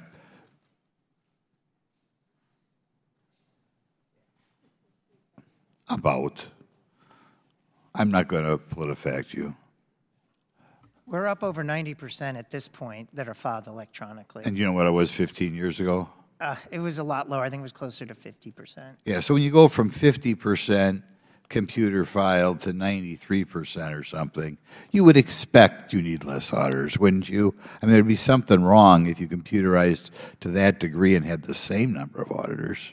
I think it depends on the complexity of the filing, because some of the files that we receive electronically are thousands of pages long, and we're seeing a spike in the complexity of large multinational corporations. Okay, I'll just rely on common sense. If we have more computerized returns, we would expect less IRS auditors. That's why we encourage people to file electronically. But we'll go on to something else. I've had clients feel that political activity on their part leads to audits. I don't know that that's true or not. We've talked on the Oversight Committee about the politicization of the FBI. I wondered, have you guys ever done a study? We don't do it in Wisconsin, but other states, people register Republican, Democrat. Is your employee pool about 50-50, or are we tilting too much towards one political belief? Do you have any idea? We absolutely don't ask that question. I think it would be inappropriate for us to ask that of our staff. We do make it clear that it is fundamental value of the IRS that politics has no place in our operations or our decision-making. Okay, next question. We talk about wealthy people not paying taxes. We got to look into it. And sometimes they don't pay taxes because of foolish public policy decisions made by the people up here. I'm thinking things like a tax credit for a fancy electric vehicle, or Section 42 tax credits for wily wealthy builders. Could you give us an idea of why wealthy people may not be paying taxes? I think we see two trends. One is what I'll call very aggressive avoidance, where they're looking for the best tax advantage status, but because we have not been on an appropriate watch, they've pushed too far into the gray area and need to be pulled back. And the second is intentional evasion, moving money into offshore. Do you think tax usually when wealthy people put a zero at the bottom of their tax return, it's they did something wrong? Certainly not in every case. I would imagine in most cases, no. Well, But the number. Well, why don't you look into us or do a study of people, I don't know, people who it appears have a lot of wealth who aren't paying taxes, and let us know what type of tax. There have been studies done. I'm happy to share some with you. Good. Now, the next question. The Inspector General reports that the IRS erroneously issued 3.3 million advance child tax credits to 1.5 million ineligible Americans. Can you explain how this happened? And can you also explain to us why one-for-one tax credits invite cheating? Yeah, there's always program integrity challenges with any federal program where you're outlaying money to beneficiaries. Unfortunately, there are many who would look to exploit the complexity of our tax system, either for their own financial advantage or victimize someone along the way, it's stealing a credit. It is a problem. I'm sorry, dollar-for-dollar credits, things like earned income tax credit, child tax credit. It's so easy to cheat and make a lot of money, right? Isn't that the problem with those things? The one clarification I would offer is that a large amount of the error is more basic mistakes because of how complicated it is to apply for it. But there is a part of the error which is concerning. It's a small part, but it's a concerning part, which is intentional fraud. Okay. We'll go for another one. They're not going to stop me.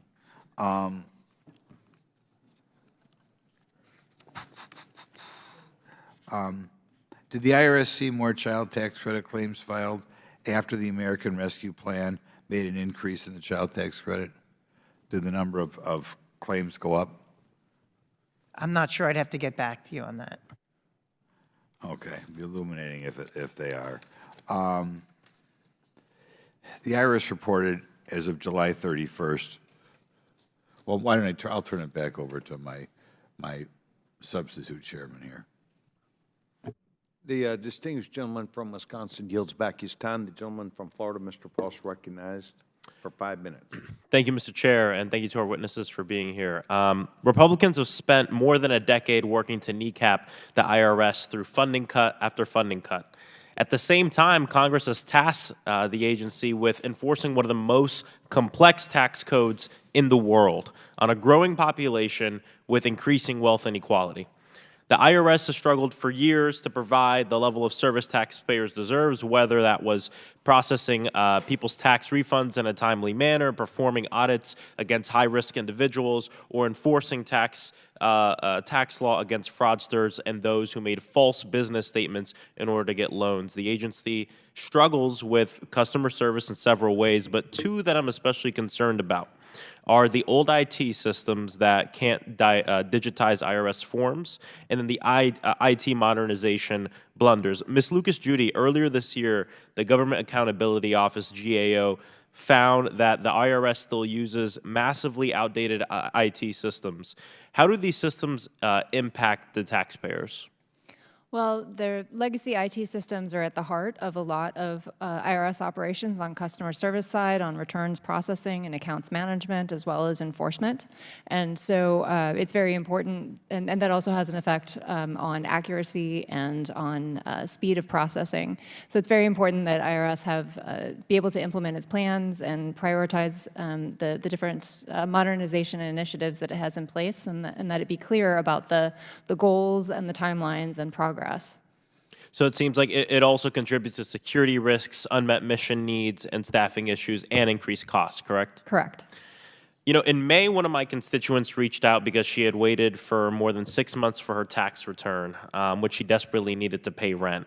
She was told the wait would be 120 days, and then it was 60 days, and then she had to wait for a letter, and then she got the letter, and the letter said she'd have to wait for a year. The IRS has operated with more than 600 legacy systems, including the individual master file, a 60-year-old system. And the software is written in a coding language that they don't even teach in schools anymore. This is one of the most central systems for tax processing. The IRS has set a goal to retire the individual master file between 2027 and 2029. Mr. Commissioner, what is the importance of the IRS meeting this retirement goal for that system, and what does the IRS have does the IRS have the funding it needs to stay on track with that really important goal? Yeah, I'm really glad. It's such an essential part of what I've been talking about. I've been mentioning, like, we're laying the bricks of a foundation to improve customer service. That individual master file is kind of the engine. It's the infrastructure. So the example I often give is if you left here and went to the ATM machine and took out money, by the time you got home and logged onto your online bank account, it already knows you took money out. But that's not true in the IRS. It takes us time to process that information and move it into an online account. And that old system that's written on COBOL can't move or communicate quickly enough with that online solution. Not only do we need to do it to move to the cloud and move to a smarter and more manageable architecture, it's also going to be more secure. It is a keystone for a lot of the efforts. And we do have some good news. The good news is in April, so after this filing season, we are going to turn on that modern system for the first time. And we're going to run it in parallel with our legacy system, work out any kinks, and hopefully get it up and running in filing season 25. So we are making progress. Do we have enough money? I'm glad you asked. We have a modernization budget, as people have pointed out. It's currently at $60 billion, and it's very, very large and very, very impactful. The issue, however, is our base budget, our annual budget to run the trains every day. And that's been underfunded and is still underfunded. And in order to run those trains, we have to borrow from the modernization budget to pay for the base budget. And as we do that, we raid the modernization budget, and then we might not have enough money. So the answer to your question is we have enough money as long as Congress appropriates our base budget, gives us enough money to run the daily train schedules, then we have enough money to get our job done. Mr. Commissioner, how will these efforts that we've just spoken about improve the 2024 filing season for the people of Central Florida, but also across the entire country? Well, there's a lot, like as I said earlier, my goal is that the improvements we're making are visible and can be felt by taxpayers, because when they come to us in January to April to pay their taxes, we're making specific improvements. So we're changing things for filing season 24. For example, we're replacing old scanner and processing equipment, so we'll be scanning more and processing paper more quickly. We've made changes to the online accounts, added more functionality to the individual online accounts. We've updated and are redesigning our notices so they're easier to read, easier to follow, more plain language. We're enhancing our outreach on tax scams, all of that happening in filing season 24, and then a whole host of additional incremental improvements in filing season 25. The idea is to each year get better and better, and where I see opportunities to accelerate, I will push for acceleration. The goal is to do things for taxpayers as quickly as possible, but as safely as possible.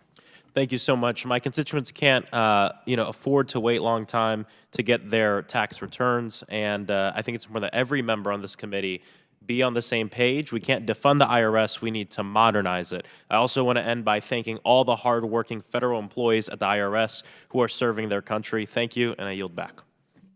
Gentleman yields back his time. Thank you very much. Next gentleman from South Carolina, Mr. Fry, is recognized for 5 minutes.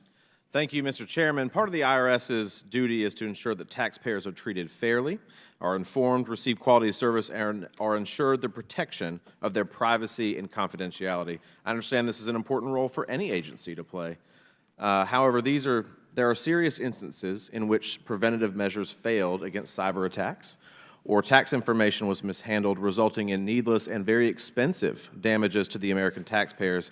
Since 2010, the GAO has made over 450 recommendations aimed at strengthening the safeguards for taxpayer information and access to tax processing systems. Director, I want to start by asking you, how many open GAO recommendations are there with the IRS currently? Well, as I mentioned in my statement, they've implemented about 85% of the recommendations. There are others that are still open, and some of the ones that are key include 40 recommendations from our financial statement audit related to information system security. In related to some of those 40, what types of, what are most of them about? It's a range of different topics. Some of them have to do with identifying threats and being sure that it has systems in place for that. Understanding and managing the risks to systems and the supply chain capabilities. There's some around protecting information as well as detecting breaches. How many recommendations have been given to the IRS since the appointment of Commissioner Werfel? That I would have to get back to you on. Okay. In July of this year, the GAO sent a letter to Commissioner Werfel that encouraged Congress to hold hearings focused on the IRS's progress and withhold funds when appropriate or provide incentives. Director, are you concerned with the IRS's ability to keep pace with the GAO recommendations?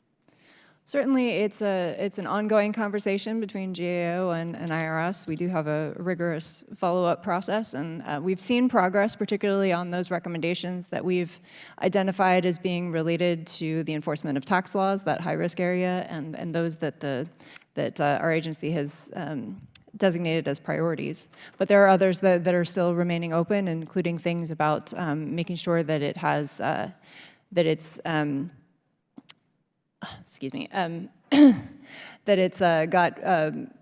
be able to communicate information about the correspondence backlog, that has a human capital strategy in place, as I mentioned in my opening remarks, that on the security side, that it's adequately protecting information, that it's got centralized monitoring of contractors who have access to taxpayer information, and that employees who are that IRS employees who oversee contractors know how to report if they see a breach.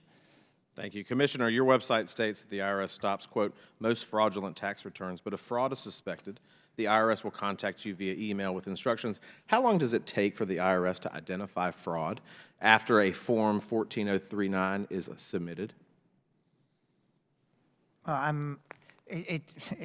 Unfortunately, I have to answer in this way. It depends. I mean, sometimes we can see just with what's submitted, we'll run an algorithm and we'll say something's very, very off, and we'll say there's a fraud situation. Sometimes someone will call with a tip into the tip line. Sometimes the GAO or the Inspector General will point something out to us that lets us know there's fraud. So there's a variety of different ways in which it manifests itself, so there's no set time. Are you able to say whether that rate has increased under your watch or not? It's too early to tell. I'm 7 months in. What I'm trying to do right now is make sure that we're spending our money smartly on investments to improve fraud detection.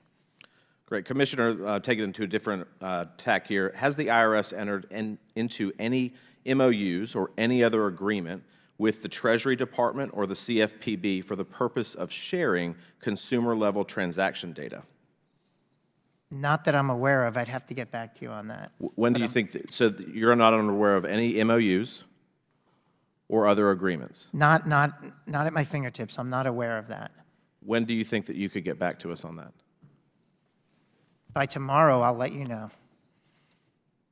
So by tomorrow, if there are any MOUs or other agreements, could you provide copies of those by tomorrow? As long as I'm authorized to do so, yes. Great. Mr. Chairman, with that, I yield back. Thank you. Gentleman yields back his time. Thank you very much. We now go to the gentlewoman from Pennsylvania, Ms. Lee. Recognized for 5 minutes. Thank you, Mr. Chair. To get to the core of what a nation values, all one would need to do is look at what its government encourages in tax credits and deductions, what it penalizes, and who it decides to audit. Unfortunately, the biases and inequities embedded in our institutions and history pervade much of the present-day United States tax code.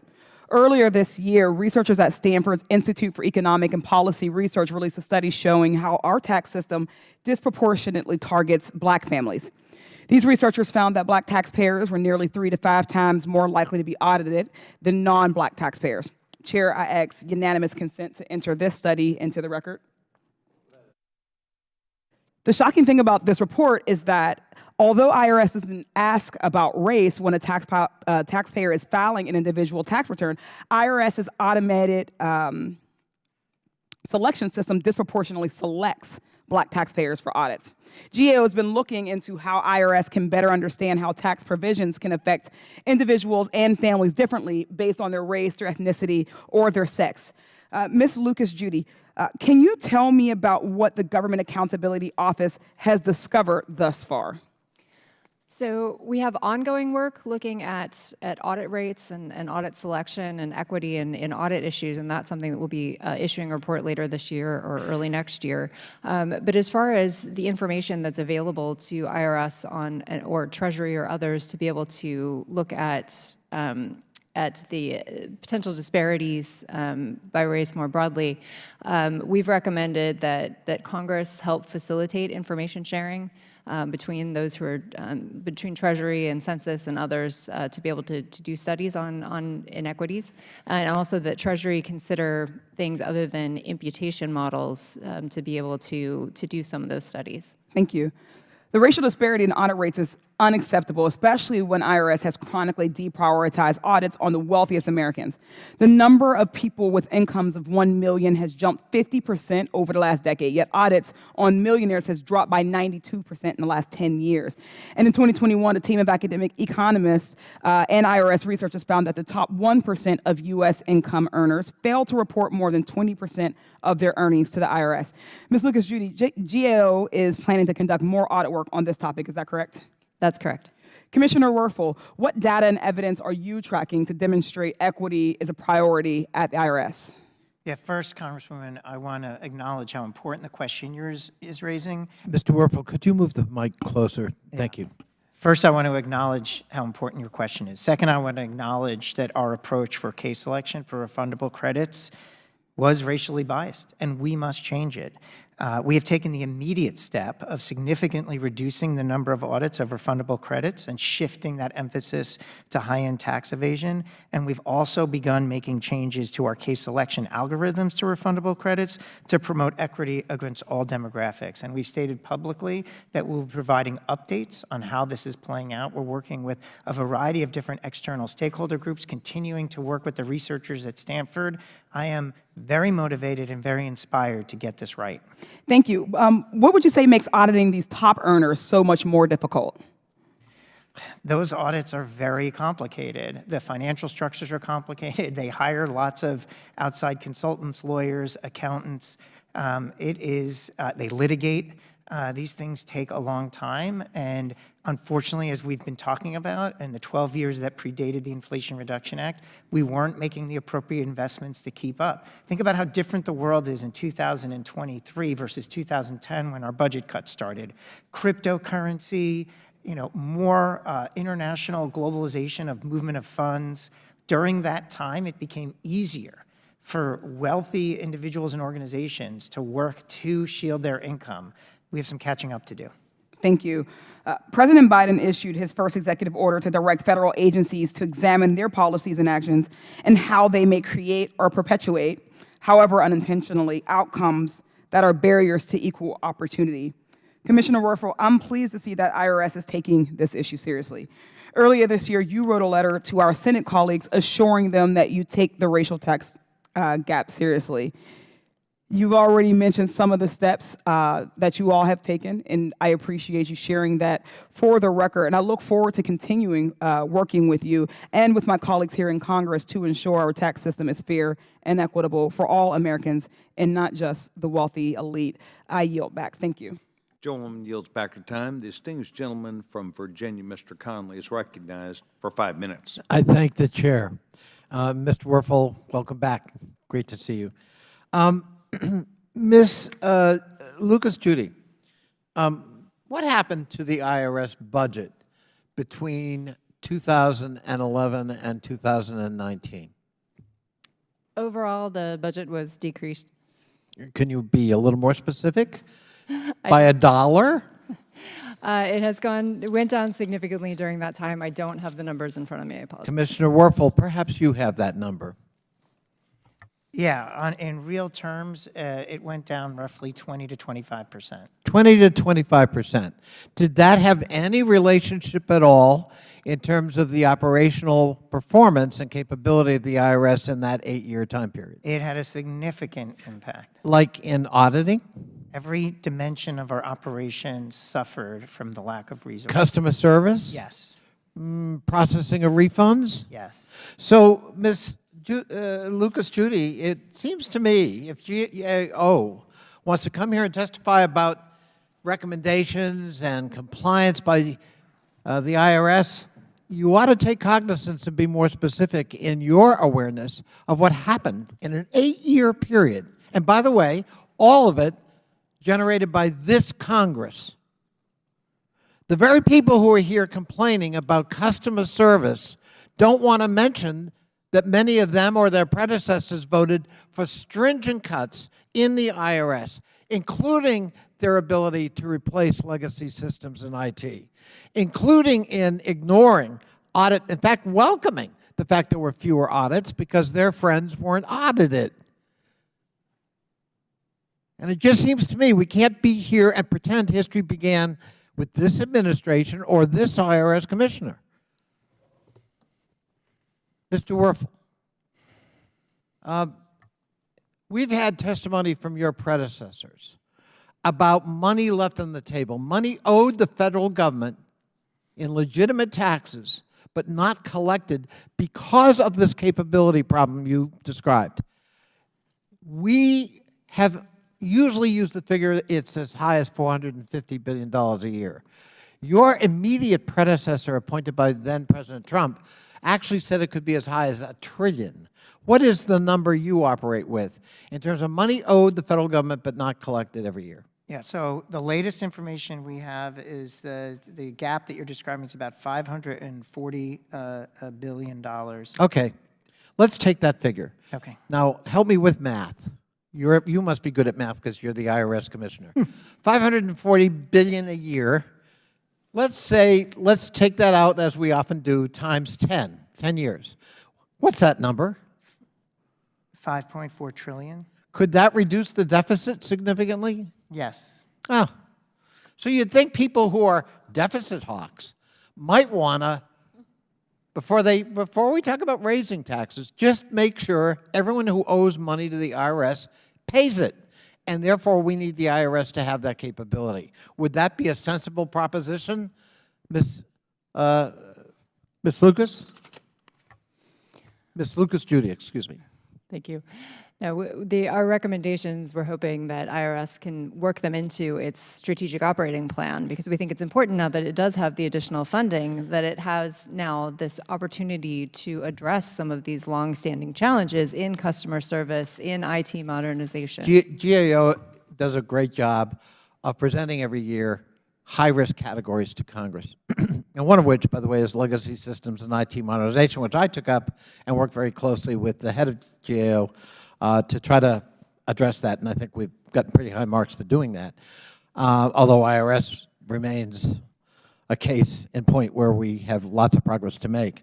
Shouldn't the fact that IRS itself now estimates it's over $500 billion a year left on the table uncollected, shouldn't that be a high priority for you and for us?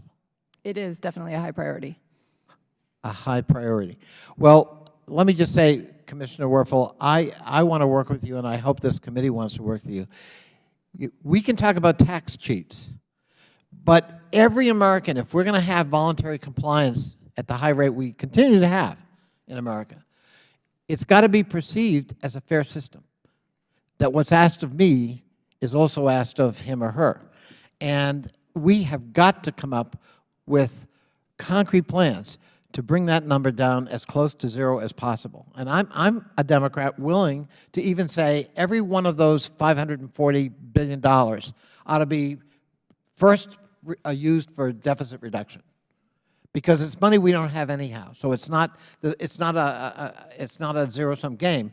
But we have got to do something about this. And the reason we haven't been able to is because of the deterioration we consciously allowed and voted for. And final question, speaking of resources, was your budget reduced in the debt ceiling agreement that was achieved a few months ago? Yeah, the modernization budget was reduced by $21 billion. I'm sorry, what did you say? $21 billion reduction. So here we are talking about your ability and inability and foibles and flaws and mistakes, and we cut your budget again by $21 billion. Is that your testimony? That is. I thank the chair. Gentleman yields back his time. The gentlewoman, Ms. Crockett, is recognized for 5 minutes. Thank you so much. I'm going to pick up right where Representative Connolly left off. Out of curiosity, do either one of you know the definition of insanity? I think you're referring to doing the same thing over and over again and expecting a different result. Oh, okay. That's exactly what I was referring to, and it sounds like that is what this party is good at. But I want to talk about the theme of the day. Commissioner, you have said over and over and over the word complicated. I was not keeping a tally, but you said it a lot. So I want to work with this word a little bit.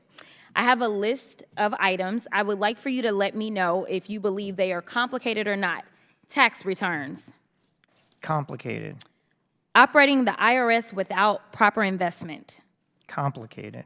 Recruiting workers in this antagonistic environment. Complicated. Auditing millionaires and billionaires. Complicated. Okay, so it sounds like you've got a complicated job. I do. And it also sounds like you have to know something about math. My colleague brought that up as well. It sounds like you need to be at least somewhat decent at counting to be with the IRS. Yes? Yes. You'd agree? Okay. I'd agree. You know, it's so weird because my colleagues on the other side of the aisle wanted to call this hearing. This is not our first, it's not our second. I've actually lost count myself of how many IRS hearings we're having, and they seemingly feel like they can fix your very complicated issues. But somehow they aren't good at simple math that would get them to a speaker, you know, right. So we've been 3 weeks without one. Let me ask you another question that may be another one of these when the math ain't math in situations. There was a looming government shutdown a few weeks ago. And interestingly enough, when I do the math, approximately a little bit more than 60% of the people that sit on this committee actually voted to shut us down. Now, out of curiosity, for everyone that claims to care about their constituents, do you think it's easier or more difficult to operate as the IRS when, say, there's a shutdown? It is very disruptive to our operations. Very disruptive. Let me give you another number that is very concerning to me. That number is 24. 24 represents the number of days that we have before the continuing resolution that 60% of, and when I say my colleagues, I'm talking about across the aisle, not on this side. We were about at 100%. Actually, we were 100% on this committee that voted to make sure that the government did not shut down. But if in 24 days, we don't have a speaker because they can't figure out their math, and we shut down, is that going to help you answer more phone calls or less phone calls? A lot less. Oh, okay. All right. So it sounds like we have a lot of performative politics that is taking place because yet another number that was mentioned, and I believe you brought this number up, was $540 billion.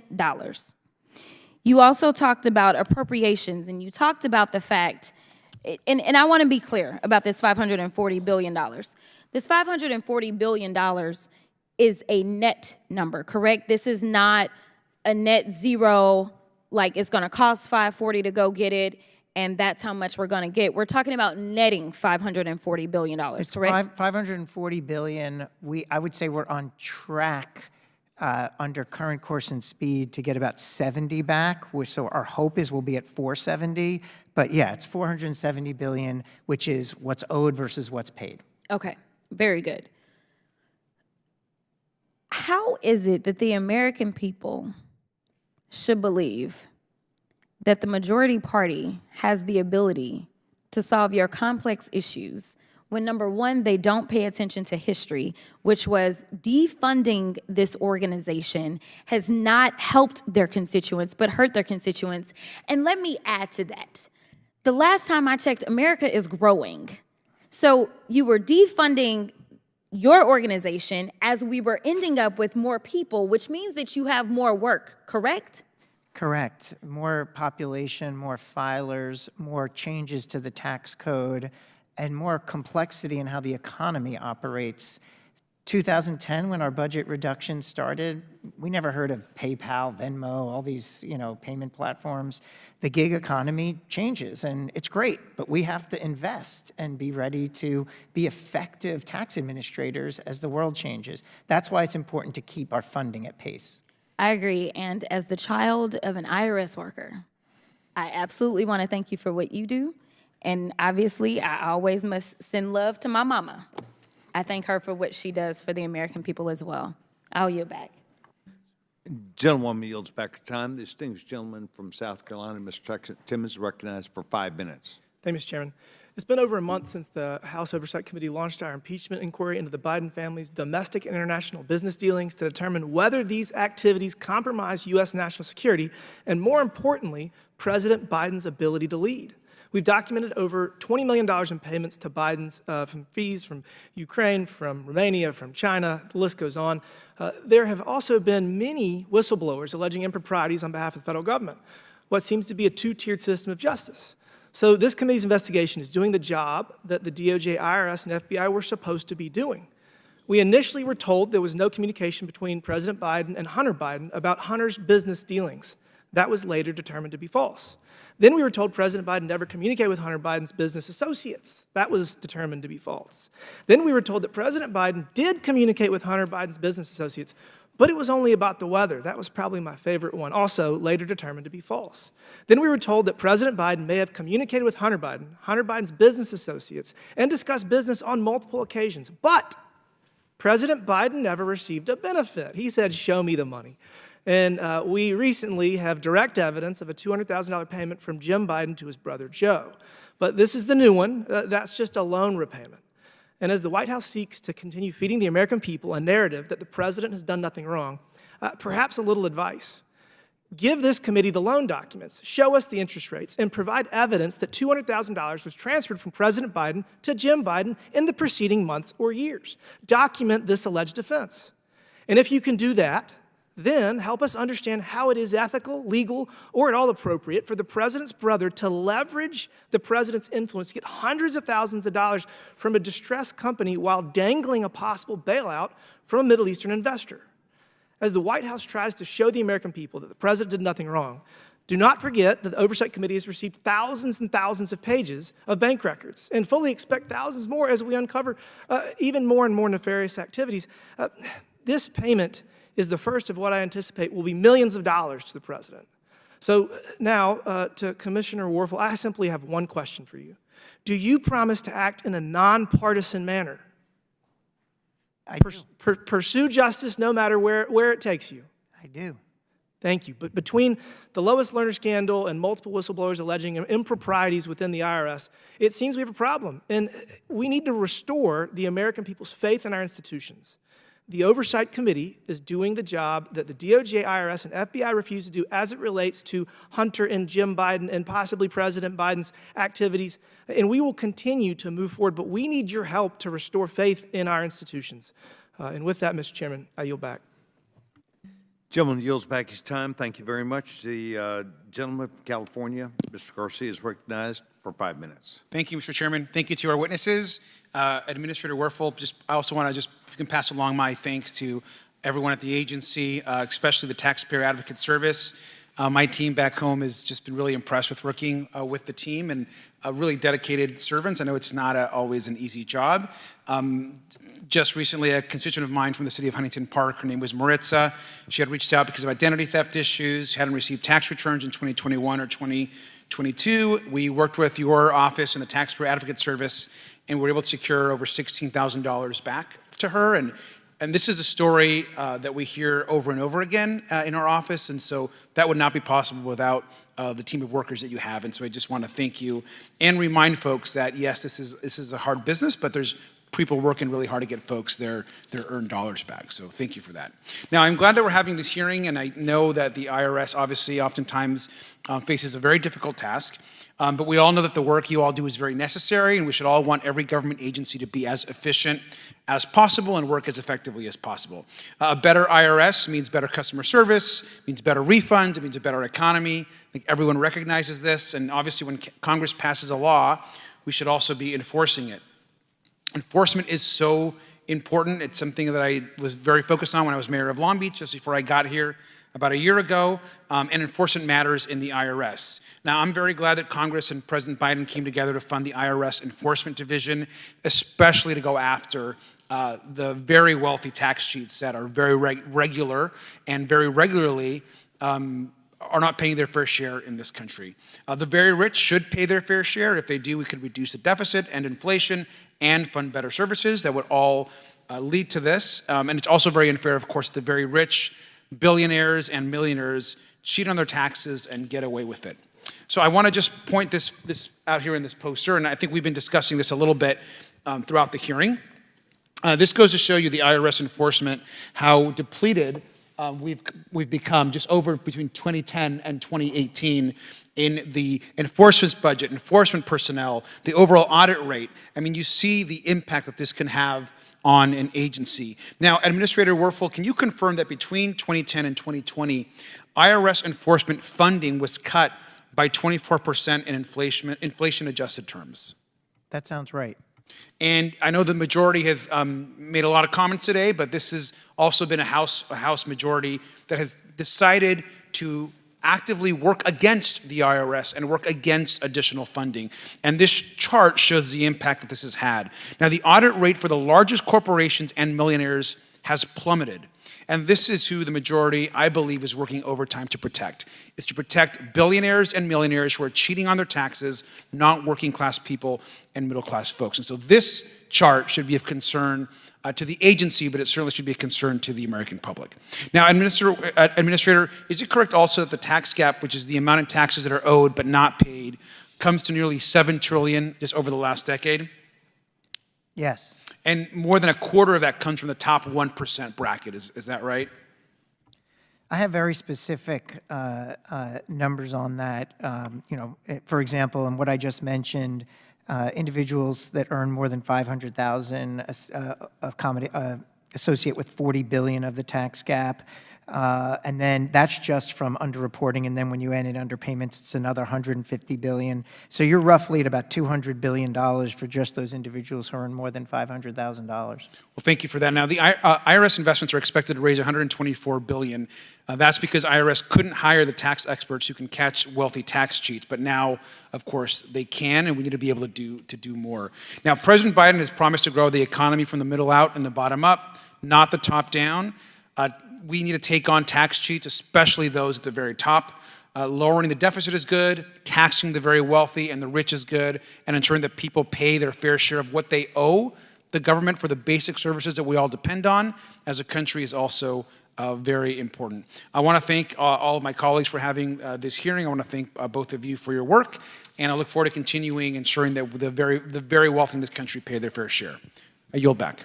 Gentleman yields back his time. Commissioner, there was a conversation with a member about how the IRS looked at, perhaps identified, but treated people who may be of color. You gain information about people and their ethnicity or their race? We do not collect that information, no. Then why would you have responded that you look at that and made decisions from that? That's not my testimony. What is your testimony? My testimony is that a research group from Stanford University, using what's called imputed identifiers of race, because we have no race data in terms of taxpayers, identified not a disparate treatment, but a disparate impact, basically saying that on average, our audit algorithms are having the unintended consequence of having black families at a higher audit rate than non-black families. And this is an analysis where you're not using actual race data, you're using what's called imputed race data. So we don't collect race data and we don't plan to. So you have made changes as a result of this. Yeah, the goal is to adjust the approach and then working either internally or with external stakeholders, again, using an imputed race methodology, ensure that any efforts that the IRS is undertaking in audit are fair across all demographics, not just race. So fair, if you are applying the law as it were, and you didn't know whether someone, their ethnicity, their race, you changed how you look at the law based upon some consideration. I think we have a responsibility to do all of our operations in a non-biased way. There should be no disparate impact or treatment based on But you were political following the affiliation, law. race, age.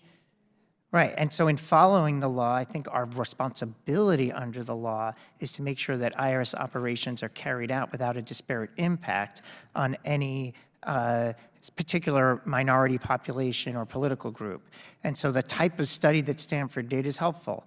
It basically gives us an outside-in perspective and says, we've studied it, we don't have the race information, but we are able to impute race, and I think the Congresswoman entered the report into evidence, and so the methodology of how they imputed race is in the report. We looked at it and we said, yes, based on this analysis, we agree that the way we are selecting cases for audit is having a disparate impact. That would not be consistent with what we believe our responsibilities under the law are, which is to implement the tax code as fairly as possible across all demographics. And so we're making changes in the hopes that the next time this is tested, that the disparate impact no longer exists.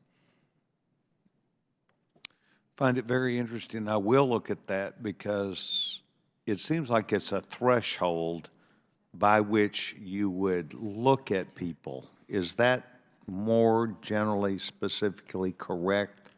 I don't think so. I mean, the first big step that we took was to just reduce the volume of audits for refundable credits, not related to any demographic, just a specific cut in volume. Because the researchers, and in that Stanford report that's now in evidence, indicate— What would that figure be then? You went from this to what? I can get you that data. I am interested in that because I want to be realistic that I think you're entitled to set thresholds. And I want to be realistic about what the numbers are. I don't want us to find a way to where we might be discriminating or discriminatory. But I would be interested in what those threshold numbers were and what you've changed them to. On behalf of this subcommittee, as the chairman and the ranking member Mfume, we want to thank both of you for taking time to be with us today. I want to thank you for taking time to speak with me the other day. I told you that we would try and be fair. I told you we would probably be prompt. I did not know that we were going to get off like this, but I just want you to know that I appreciate what you have done and taken the time here, and also from the GAO. Does the distinguished ranking member have any comments that he'd like to make? Distinguished gentleman is recognized. Thank you very, very much, Mr. Chairman. I want to thank you for your guidance on this issue as we have spent a lot of time talking and trying to figure out a bipartisan method to get us to these hearings so that we could receive this testimony and have an opportunity to go over it, as we both want to, I think, without a doubt, make sure that going forward, IRS is more effective, not less effective.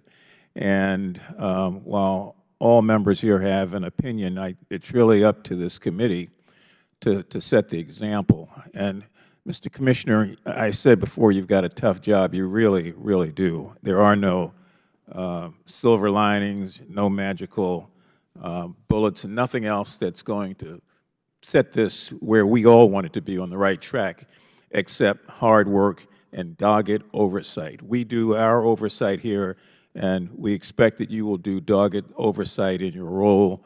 I can tell you that the last 7 months that you've been there have been very, very encouraging, and we hope that the information provided by GAO, which are not touch points but guideposts, will be taken seriously, but not only that, but reviewed periodically with GAO to find out if, in fact, things are indeed working.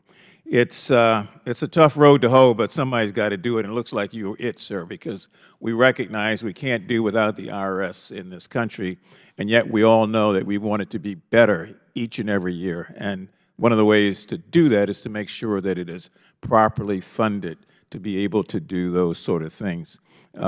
It's been on the record for some time now that IRS has improved customer service to our constituents. We all know it's not perfect.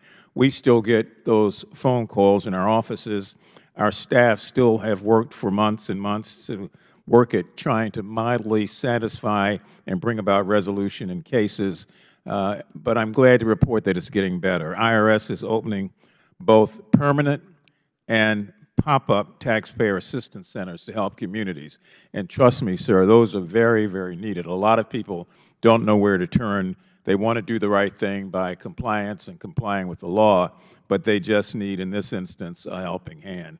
So I, look forward to talking more with the chair about this. We really believe that as the oversight body here, it's our function, but more important, our duty to try to find a way to get answers and to provide the larger American public with one sense, and some sense, there's continuity here, but that there's also cooperation here as we try to move forward. Mr. Chairman, I have a couple of unanimous consent requests that I'd like to read into the record. I would ask unanimous consent to enter into the record this letter that is dated July 19, 2023, from a coalition of more than 200 national, state, and local organizations and research organizations, including Texas Area United Way, RAISE Texas, the Unitarian Universalist Fellowship of Hidalgo County, Texas, and the Michigan League for Public Policy to the IRS Commissioner in support of the IRS Free File Program. Without exception. I would also ask unanimous consent to enter into the record a Treasury Department press release entitled Filing Season 2003, a report card IRS delivered significantly improves customer service and the IRS's strategic operating plan for 2023 to 2031, which outlines the organization's plans for implementing the $80 billion coming from the Inflation Reduction Act. Without objection. And finally, Mr. Chairman, I would ask unanimous consent to enter into the record a statement from former taxpayer advocate Nina Olson, an accompanying letter dated June 21st of this year from the Executive Director of the Center for Taxpayer Rights, Nina Olson, to the Treasury Department and IRS Commissioner Werfel regarding the implementation of IRS's 2023 to 2031 Strategic Operating Plan. Without objection. Thank you, Mr. Chairman. I yield back. Thank you very much.